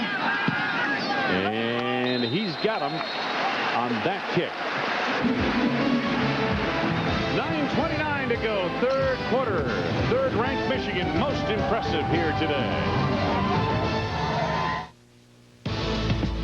Time now for Do You Know Me? Brought to you by Citgo. You know a neighbor when you see one. At only 5'9", 176 pounds, he became the first receiver in Big Ten history to lead the conference in scoring. Do you know me? Michigan Wolverines, led by their senior running back, Anthony Thomas, have crushed Rice to this point. Boy, he brings it all, Randy. He does. He's got that maturity to know when you need to use what. The inside game, the outside game, the stiff arm. Turns the ball over very, very little. Sure-handed ball carrier and a lot of strength for somebody that's got his quickness. Epstein getting set to kick it away. Sean White back deep.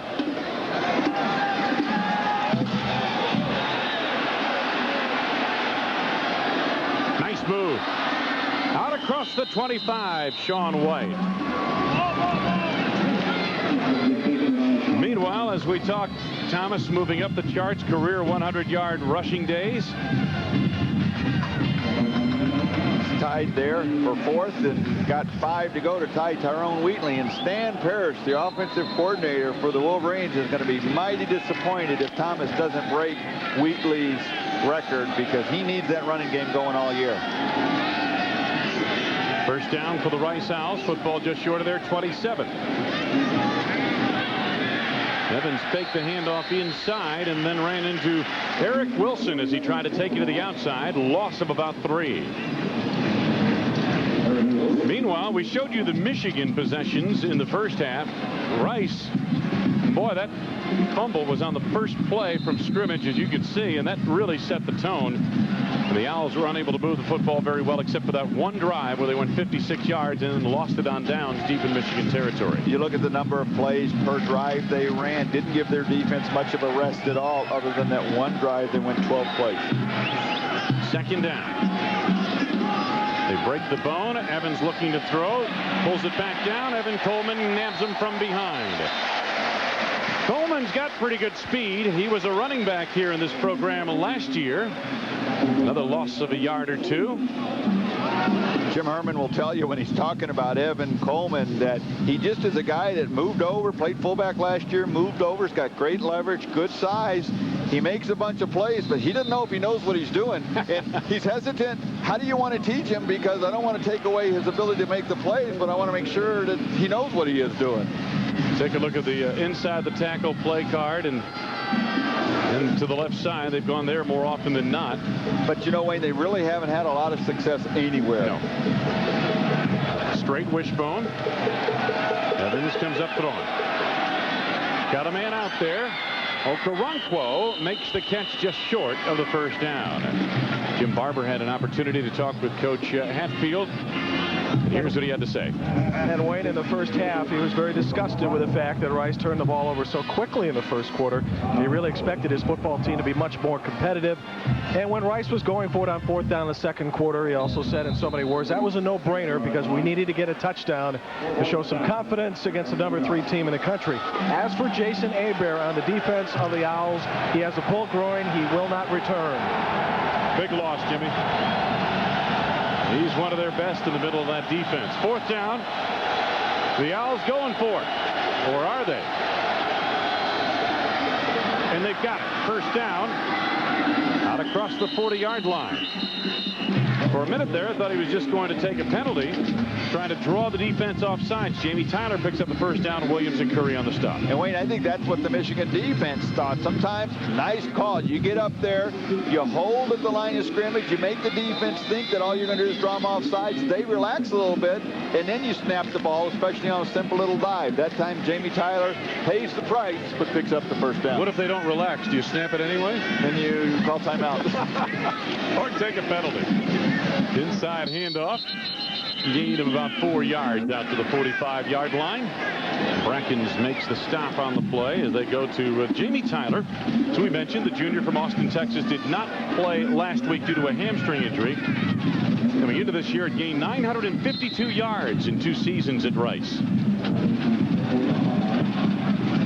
Last week, Robbie Beck stepped up for him, did a nice job, had 15 rushes, but this week with Jamie Tyler back, he's a much more experienced and a better blocker. You've got to have a fullback that's a threat if you're going to run the wishbone. Vincent Hawkins able to get by one man, Coleman, but then stood up and driven back Victor Hobson. The outside linebacker met him on the flank. You don't hear, at least we haven't today, the outside linebackers making a lot of tackles for Michigan. And when you're facing this option, you usually don't see them make the tackles. They're the ones either forcing the pitch or they're taking the dive back. So they're causing the play, but they're not finishing the play, but they're still doing their job. They're playing an important role. Absolutely. They're taking up a blocker in one form or another. And the quarterback is usually reading him, and if you come to me, I'm pitching the ball. If you don't come to me, I'm keeping it. So their statistics won't look like they've had a great game when the game plan should show that they did. 3rd down. Hawkins in motion. They went to Jamie Tyler, and there is nothing there. More often than not, there has been nothing on the inside handoff. Larry Foote helped to plug that hole along with Grant Bowman on the Michigan defensive line. Boy, you're right. There's nothing there but blue jerseys. And there, when you're trying to make a read, who do you go to? There are too many people to read, and nothing you do is going to work. Take a look at the penetration. 17 right there, Larry Foote fires through there, breaks through the block, disrupts the rhythm, and now you can see why the play got blown up like it did. Travis Hale, another busy day for him. Bellamy in single safety for Michigan. Pretty good leverage into this kick. Bellamy, the fair catch signal, and he makes the catch just across the 20-yard line. 3rd quarter, 4:20 to go in the 3rd. Michigan by plenty.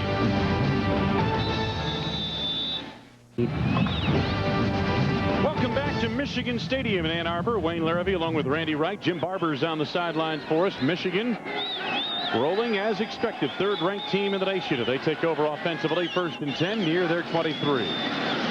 Walter Cross got into the crossfire that time of Rashard Pittman.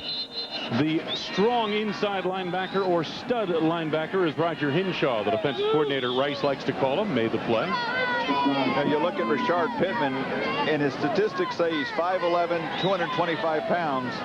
And you take a look at him on the field, and he's either a lot shorter than 5'11" or a lot more than 225 pounds. I'd go for a lot more than 225 pounds. He looks a lot heavier than that. Solid heavy, but heavier. 2nd down for Michigan. No gain on that play. I know you think I've dropped the Drew Henson discussion, but I'm going to follow that up at some point here. You're just making your mind up. I'm just waiting for a lull in the action. Here comes Cross, and he slips and falls. Jim Barber, how about some of those Michigan quarterbacks that have gone from this predominantly run university over the years to the pros? That's a good point. I know Randy appreciates that, being a former quarterback at Wisconsin. And it's a star-studded group that's in the National Football League, most of them in the AFC West. And Mr. Brady is the one that joined him most recently, the New England Patriots from the AFC East. Point made by Lloyd Carr to people coming here to play football at the quarterback spot for Michigan. Be patient. You don't have to start your freshman year or your sophomore year. In the case of Brady, he waited a while until his junior season. And in the case of Brian Griese, 5th game of his senior season. All he got was a national championship, guys. Drew Henson stands to be the next guy to join that group in the NFL, perhaps.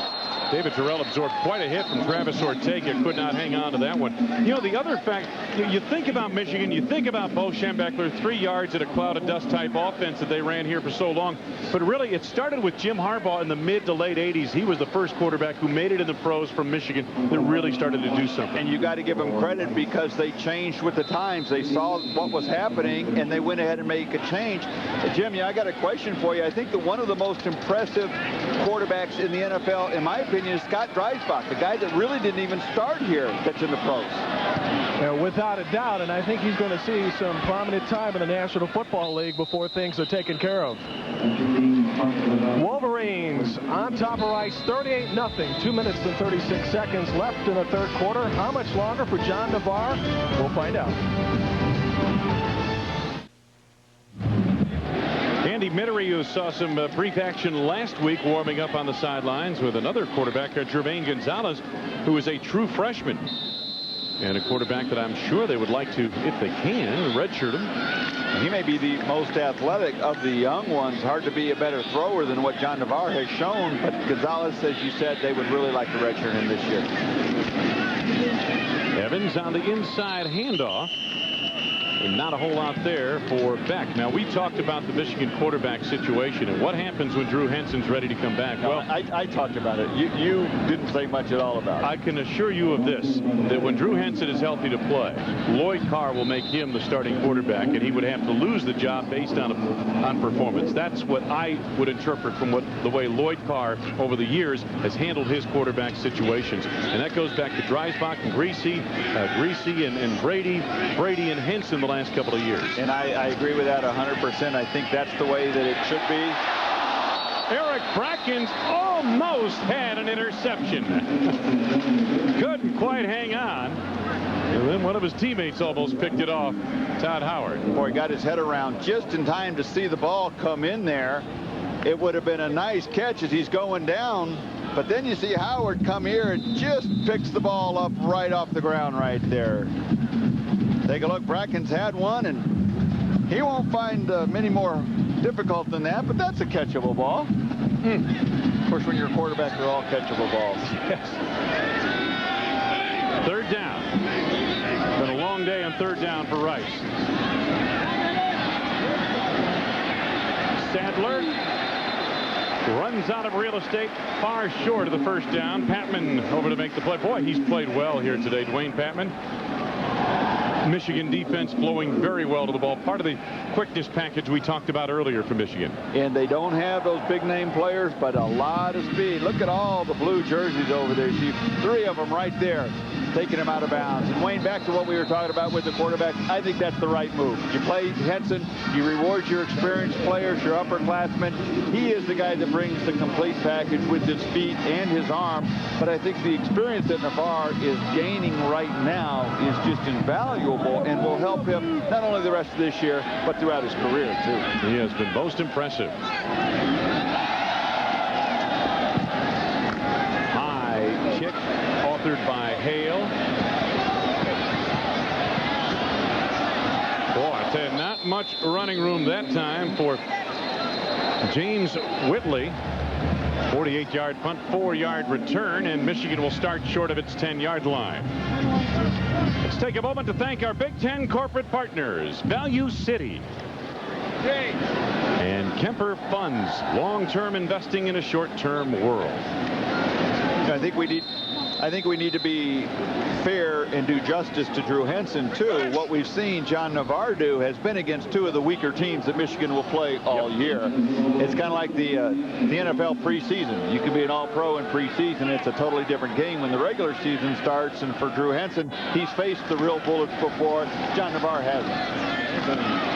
The freshman, Chris Perry, spinning his way out across the 15-yard line where McMillan and Dawson bring him to the turf. As you mentioned, Michigan goes into a stretch of at UCLA, at Illinois, followed by Wisconsin and at Purdue. So it is going to be interesting to see how this whole thing evolves. But the toughest part of the stretch of schedule, and depending on how Henson heals, Randy, he may not see any of those opponents I just mentioned. It's a week to week, and it could be a couple more weeks. It could be into October. It's too hard to say at this point. Second down, a little bit less than 2, and this is a first down by Chris Perry once again. Perry ran the 40 in 4.4. One time had him at 4.27, so he's got some speed. Scored 71 touchdowns, rushed for 4,678 yards in his high school career. No wonder he's playing as a true freshman. Yes. You bring in those kinds of credentials and that kind of ability, and you're going to find a place for a guy like that. And Lloyd Carr has. He's found a place to fit him into this offense and getting him some valuable playing time early in this season. Michigan over 200 yards rushing, and Perry again trying to read it this time. Nowhere to go as Jarrett Irwin makes the stop on the play. Now, We talked to Ken Hatfield, the head coach at Rice, last night. He was mentioning how the fact is in his 7th season now they've got a redshirt program at Rice, which is going to help their program immensely, especially with line play, big linemen, growing them bigger and stronger.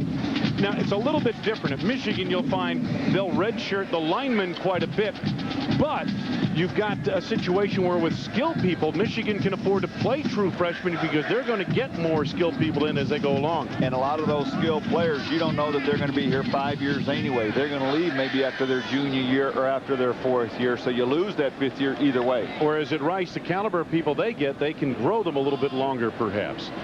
3rd quarter comes to a close. So John Navarre heads to the sidelines for a moment. The two teams change ends. And we are heading to the 4th quarter. Big day for Anthony Thomas. The 8 train rolling. Tough day for Ken Hatfield. Marquise Walker with a pair of scores.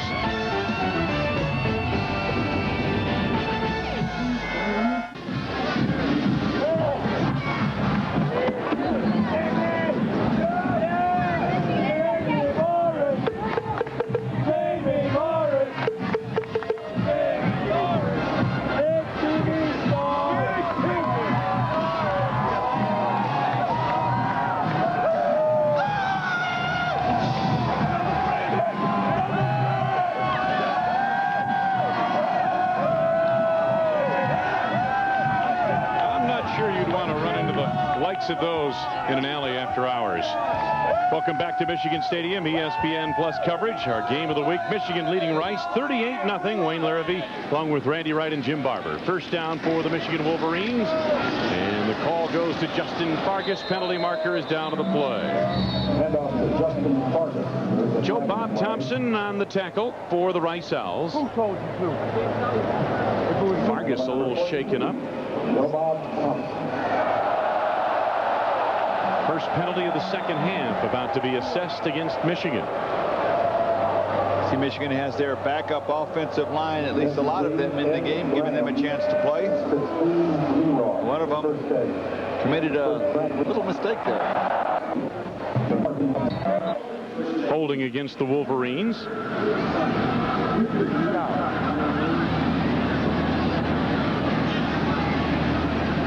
There's a look at John Navarre. Now, we talked about how he did look into going to Wisconsin, a team that he very well may be leading this Michigan club against in a few weeks. Barry Alvarez said he would have signed Navarre to play defense. Navarre certainly has size. I don't think he wanted any part of that. He didn't. Made the right choice, judging by his first 2 games. Walter Cross bouncing to the outside. Penalty marker down once again. Gain of just a couple of yards. Gatlin got over to cut that off.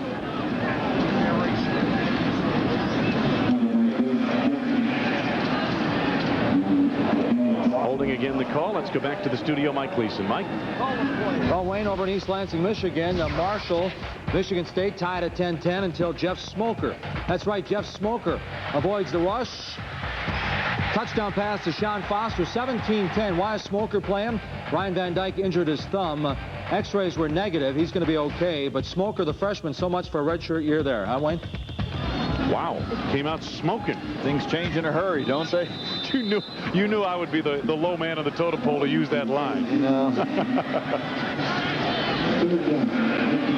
Take a look at the 3rd down conversions today.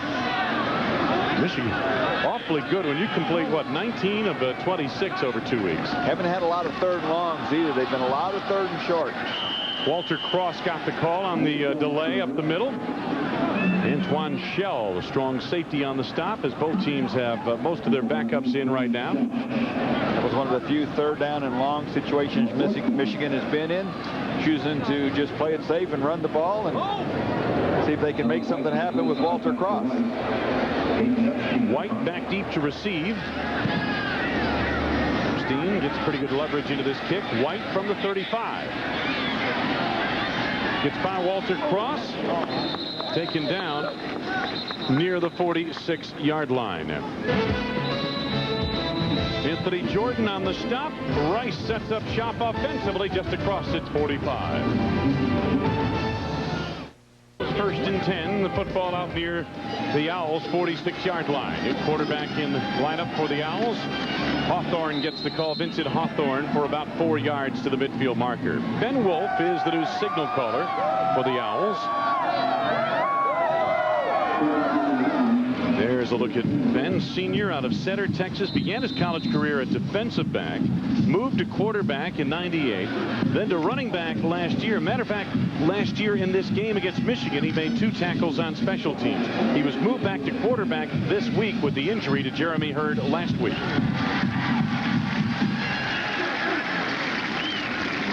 Wolf faked the handoff on the option. Broke 1 tackle but couldn't quite get away. Shanti Orr, and they are very high on this young man, made the stop. Jim Herman spoke in glowing terms of this youngster. Shanti Orr suffered a broken hand during 2-a-day workouts, Randy. They taped it up. He was back in practice the next day. They had to go back in and redo the surgery on it, and he still came back a couple of days later, and now he's on the field playing here in this second weekend in September. You see the huge club that he's got there on his right hand, and he wanted to be back on the field, and he's made every effort to get back out there. And you listen to Jim Herman, his defensive coordinator, he would just talk. He could have gone on for hours about it. Wolf going to take it himself. He's close to the first down to the Michigan 44-yard line. Spytek on the stop.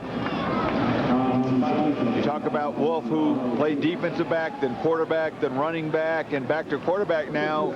With this Rice option offense, what you really have is 4 running backs in the backfield. So one just needs to be able to take the snap, maybe be a little quicker with the decision making, but really what they have is 4 guys capable of running the ball.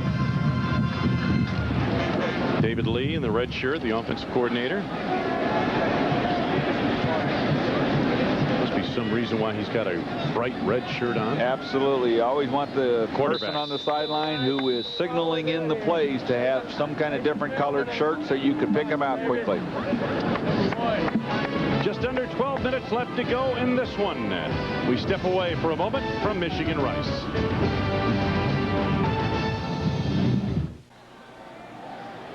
Back at Michigan Stadium, 4th quarter. Michigan leading comfortably, and Rice for the first down of the Wolverine 44. Bradley, quick hitter off the left side, inside the Michigan 40-yard line. Well, Jim Barber, most of the 109,000 on hand here today are supporting the Michigan Wolverines, but there are some here for Rice, aren't there? Yes, indeed. In fact, in back, I mean, these guys have been shirtless for a long time, and not only did it come from Houston, Texas, but we've got a Texas A&M fan in that group. Now, guys, I would disrobe and go shirtless at this point, but I'm a company man. I keep my blazer, tie, and shirt on at all times. Well, you know, Jim, I'll tell you something. If you had a little blue paint, you could, you know, paint the blazer on your skin and go blazerless that way, and they'd never know the difference. You guys have any blue paint up there? Yeah, we'll get some down there. Oh, they've got some blue paint. I might be in for some trouble here. It'd almost be worth going out and getting some blue paint for you. It sure would. We'll bring some the next time we're here. 3rd down coming up for Rice. As I mentioned, Ben Wolf in at quarterback for the Owls.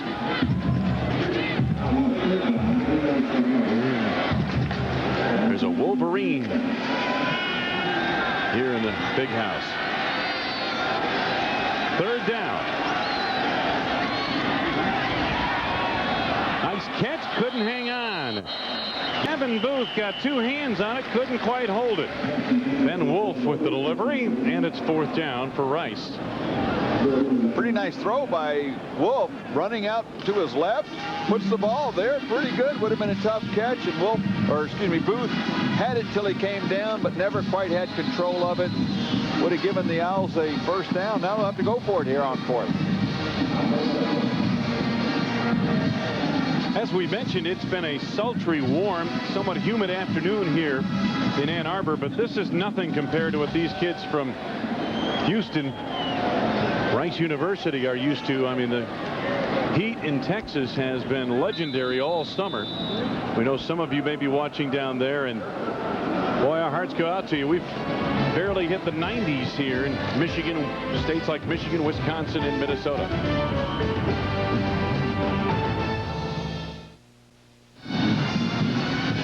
Back at Michigan. The Wolverines leading big 38-0 over Rice. 4th down for the Owls. 4th and 3.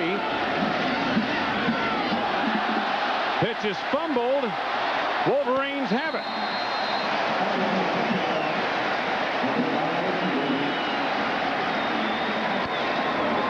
Norman Bobert comes away with the miscue, and the Wolverines force another turnover. Pretty nice play by Wolf right there, and pitches the ball just a tad bit behind Griffin, but still a catchable ball. Griffin maybe taking his eyes off of the pitch, looking upfield, never looked it all the way in. See if we can get a better look right here. Just a tad behind Griffin, but on 4th down, you got to make that catch. Don't know if it would have made a difference, though, Wayne. There are a lot of blue jerseys. No, there were all kinds of blue jerseys in the neighborhood. There's no way they get that 1st down. This is Ryan Beard, the redshirt freshman out of Houston, Texas. Speaking of Houston, Texas, some fans from down at Houston have gotten a hold of Jim Barber. Jimmy, you all right? Yeah, I wish Randy hadn't said anything about the blue paint. What do you think, guys? Huh? I think you're lucky to only have that much blue paint on you. Ready for battle? I look like a warrior, don't I? You look like you're getting ready to field a punt. Some fan over there said, hey, that's an improvement. Oh, not at all. No, that was us, Jim. Oh, okay.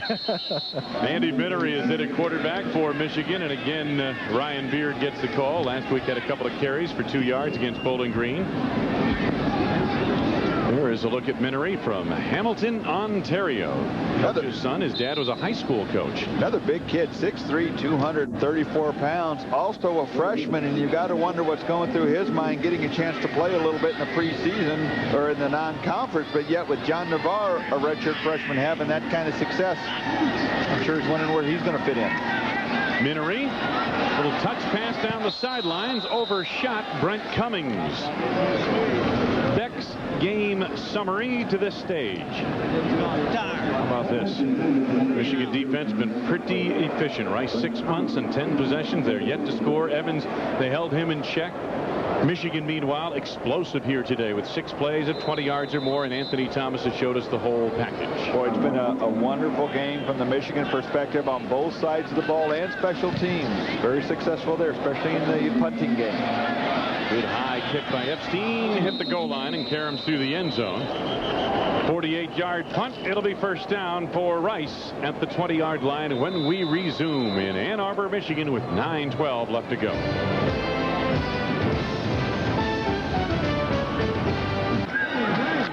Back in Michigan, Rice returns to the offense.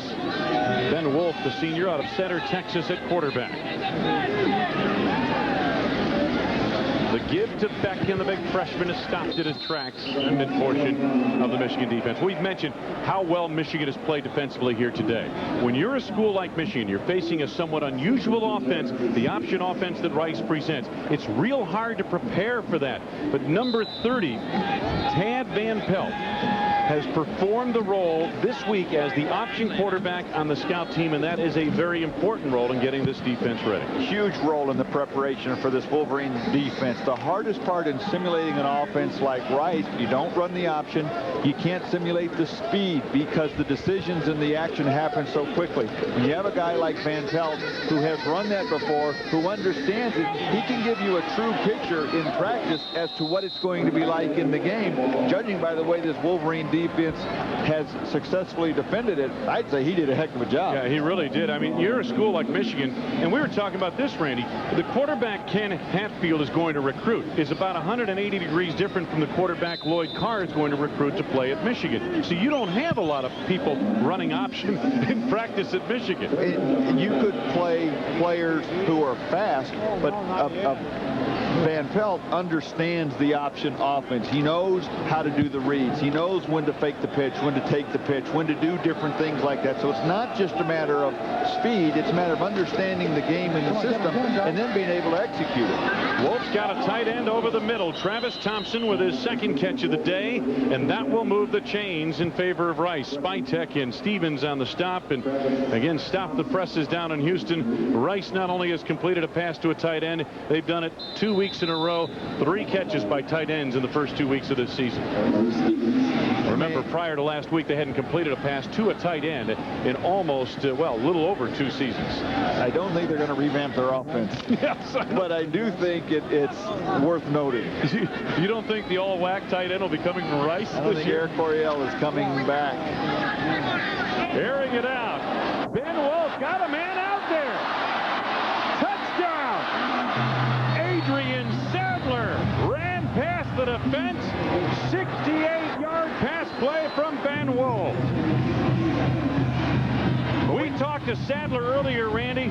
He's the kid they brought over from cornerback to move into the offense to give them a big play dimension. He has that kind of ability. And he's got outstanding speed. We saw that there after he caught the ball. When you've got a running back playing quarterback, you just don't think you're going to throw the deep ball.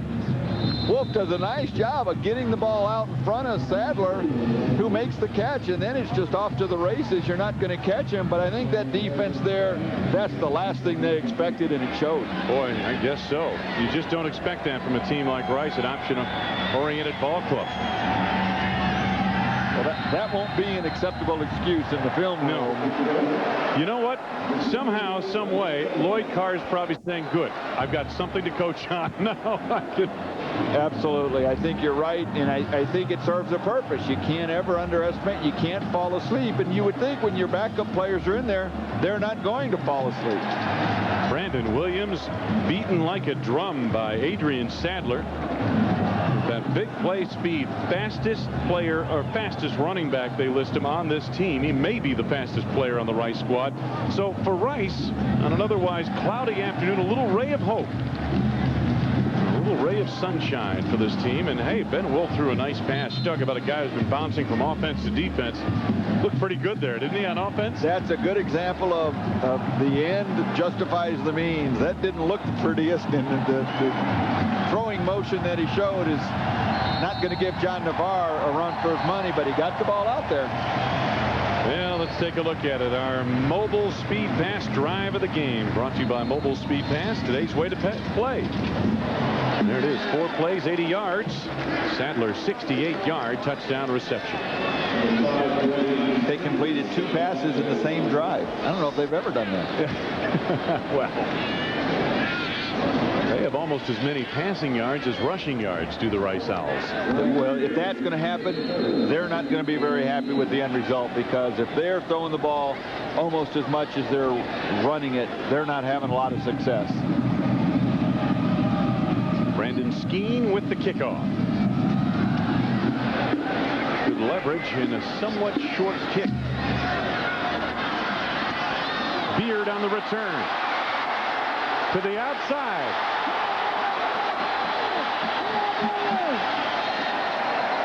Into Rice territory inside the 40-yard line. Ryan Beard, the redshirt freshman out of Houston, Texas, a 53-yard return.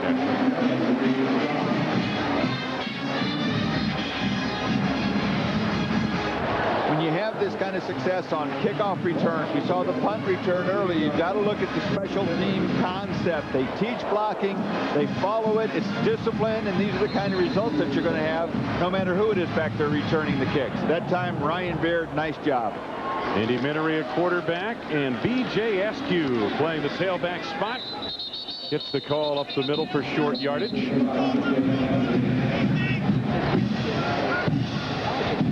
Askew, as I mentioned, took a swing pass 58 yards last week. Dave Armstrong is in at the fullback spot. Last season, he played on defense, made a tackle in this game against Rice a year ago. They're really high on B.J. Askew. He's an excellent blocker. If you're going to play fullback for Michigan, you've got to be able to block. You've got to be able to catch. They don't carry the ball a lot, especially from the fullback position. But they've got to be able to lead the way for those tailbacks. And B.J. Askew, big kid, 225 pounds, does a nice job. Jim Barber, what do you say? Official attendance today, guys, 109,778. That's impressive at any venue in this country, but here in Michigan, they're a bit disappointed. First time ever under 110,000 since the stadium expansion of a couple of years ago. I guess some of the folks from Texas gave their tickets back before it got started. Don't know why, but hardly a huge difference. I think there'll be bigger disappointments. Yeah. like the 68-yard touchdown pass a minute ago. Not a whole lot there. The Wolverines just trying to salt away the final 5 minutes of this ball game. They head to UCLA next week. Meanwhile, Kenny Hatfield and company get ready for Tulsa at home. Last week in that game against Houston, they had better than 40,000. Fourth largest crowd ever at Rice Stadium down in Houston for that intra-city battle with the Houston Cougars. And then they go back to playing at Oklahoma. So they got a couple of tough games in here. On 4th down, Michigan unable to get the corner as the freshman Chris Perry is cut down short of the 1st down, and the Rice Owls will take over. Well, Kenny Hatfield's in the 7th year of his term at Rice, and he's got this program heading in the right direction, although today's score would not indicate as much. We'll be back.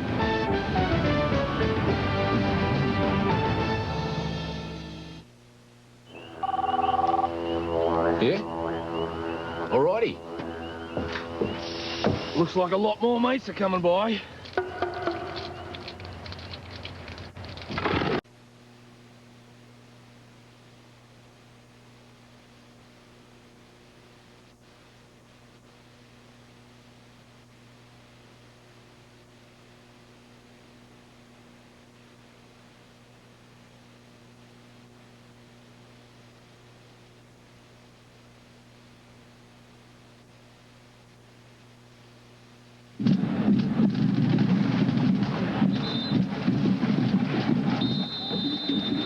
ESPN Plus presentation of Big Ten football. Our game of the week this week, the Michigan Wolverines against the Rice Owls. Wayne Larrabee along with Randy Wright, Jim Barber. Rice takes over just over 5 minutes ago in this ball game.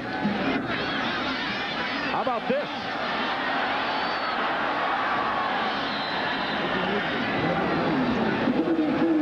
Ben Wolf has come on and really put some life into this Rice offense. 32-yard gain there. This is a quarterback keep all the way. There are no pitchbacks back there. Just like a sweep with different blockers in front, and shows some nice speed. Almost outruns the serve. Nice 32-yard run. Well, Ken Hatfield may take a longer look at this youngster at quarterback. No, would you blame him? No. In fact, you'd almost question why he didn't. I know they were really high on Corey Evans, and Corey did all he could today, but Evans is also coming back off of a knee injury from last year. It was hurt in the 4th game of the year, missed the last 7 games last year, missed all of spring ball. So even though Evans is a junior quarterback, he really has been out of ball for the last year because of the injury. You say maybe showing a little rust? Well, I think it just takes a little bit longer with this timing of an offense where everything has to be in sync. I think it does take a while to get back into it. Hawkins, there is a penalty marker thrown in the middle of the line as Hawkins goes down at the line of scrimmage. Carl Diggs in the middle of the Michigan defense was there.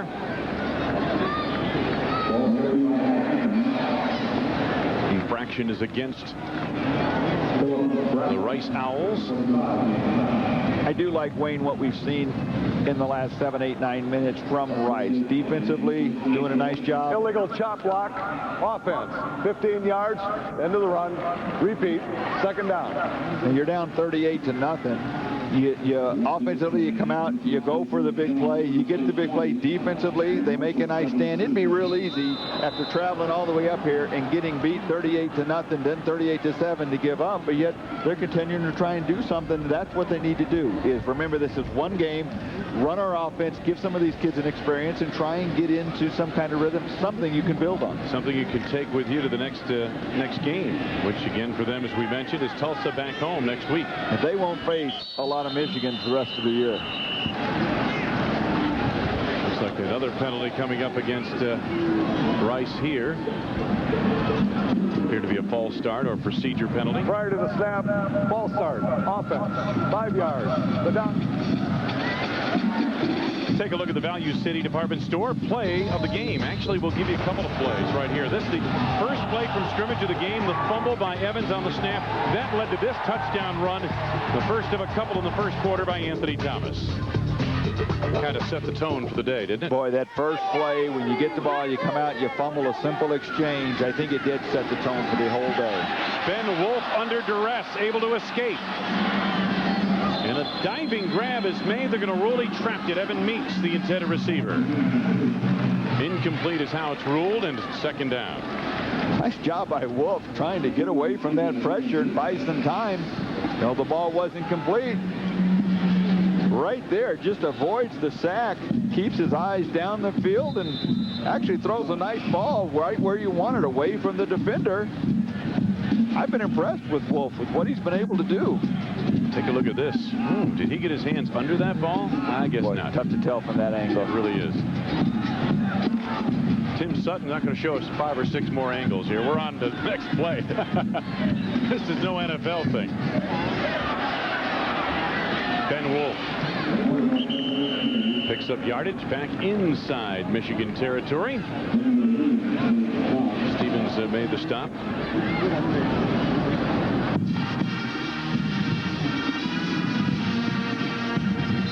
So as we mentioned, for Michigan, it's on to UCLA next week for a big one out there in the Rose Bowl.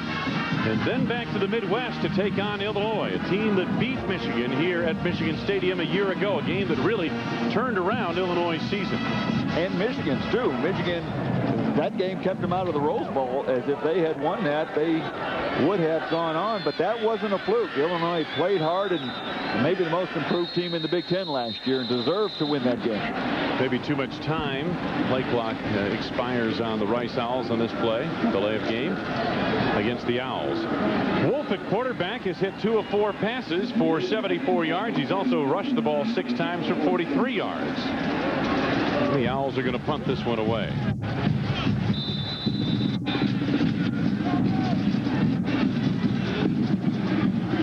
Well, Randy, what do you think? Michigan defensively sound here today, you'd have to say, except for the one big pass play in the 4th quarter.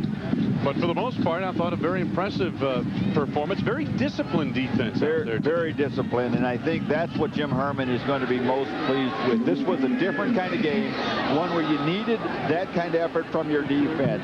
He says his defense is kind of a no-name, maybe even searching for an identity. They have a lot of speed, more speed than they've had in a long time. No real names, no real stars, but they're guys that love to practice, and that, as a coach, is what you like to have, because they will get better if they like to practice, and he really likes that about this team. Let's take a look at the Chevrolet player of the game. Make the case for John Navarre. 10 of 15, 129 yards, 3 touchdowns, 7 TD passes in his first 2 collegiate games. How about that for a start? Well, I think he had a lot of weapons around him to use today, and he took advantage of them. But I was impressed with how many times he stood in the pocket knowing he was going to get hit and still delivered the ball on time and accurately. The Houston native Ryan Beard cut down to the backfield. Ross Lashley made the stop. Well, I like what I've seen with this Michigan defense, because they will get better as they get older and more experienced, but there are no question marks about the Michigan offense. They are, even at quarterback, with Navarre playing full the first 2 games, Henson coming back from the injury. Navarre seems to be confident and very comfortable in that role. Chris Perry roped down on the outside. John White, the free safety, made the stop. Gain of about 4 yards. I think one of the questions that we're going to have answered over the next couple weeks with Navarre, in the last 2 games, this one and last week against Bowling Green, the game plan can be shortened because you don't need as many weapons. As you get into playing better teams like UCLA, Illinois, Wisconsin, they're going to have to expand that game plan because you're going to need those plays in there, and how much of that is Navarre going to be able to pick up? But he is a redshirt freshman, so he was here last year. He's absorbed a lot of this offense. We'll see. Should be a first down on a quick toss by Minery to the outside. And Calvin Bell, a true freshman from Simi Valley, California. Next week, we'll be at Ohio State, Miami of Ohio against the Buckeyes. And some will see Iowa and Iowa State. 2 great games next Saturday from ESPN Plus. Check your local listings. Buckeyes have a tough one tonight at Arizona, I believe. Get a look at that a little bit later on. Chris Perry once again shredding the middle. Not going to say he's Anthony Thompson, but some of what he does, the way he runs the football, a little bit like Anthony Thompson. I beg your pardon, that was not Perry, but Ryan Beard on that carry. You have a great back like Thompson. I'm sure all these young kids watch the way he runs and at least subconsciously. It's just the way he plays the game. Yeah. The way he does it all, not just in running the ball, but everything. Tough catch for Calvin Bell. His quarterback laid him out a little bit. Minery put a little too much air under that ball, and Bell took an undercut move from Patrick Dendy. It's a first down, Michigan. Nice catch. I think some of the fans thought he didn't touch the ground. See if he comes down and doesn't go down on the ground. They think that that play should have continued. Hard to tell from that angle, but regardless, it was a great catch. It sure was. Final seconds of this one. Minery lets it go. Nice catch there by Calvin Bell out of play.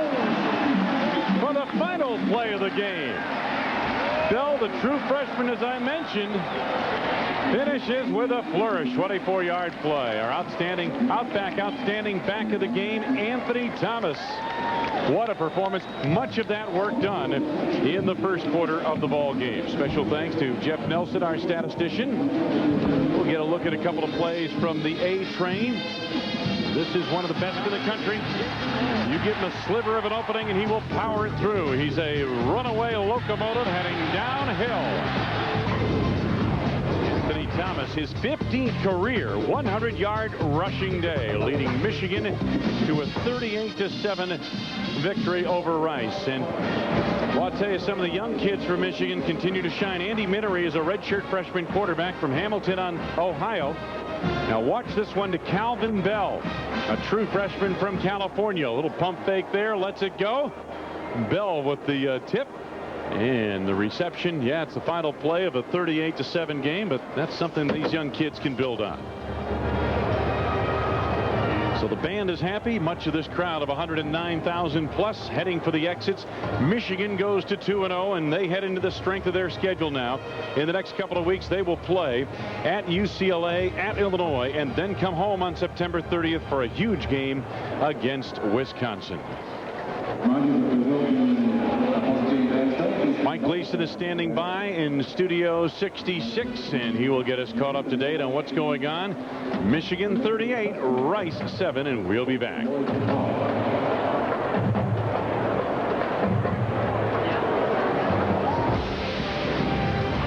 Today's Big Ten football game has been brought to you by Value City Department Stores and Value City Furniture Stores. Get the home team advantage. Mobile Speed Pass, today's way to pay. Chevrolet and the Chevrolet U.S. Olympic Countdown. And by leave your stress behind and take the time to get away. Polaris, the way out.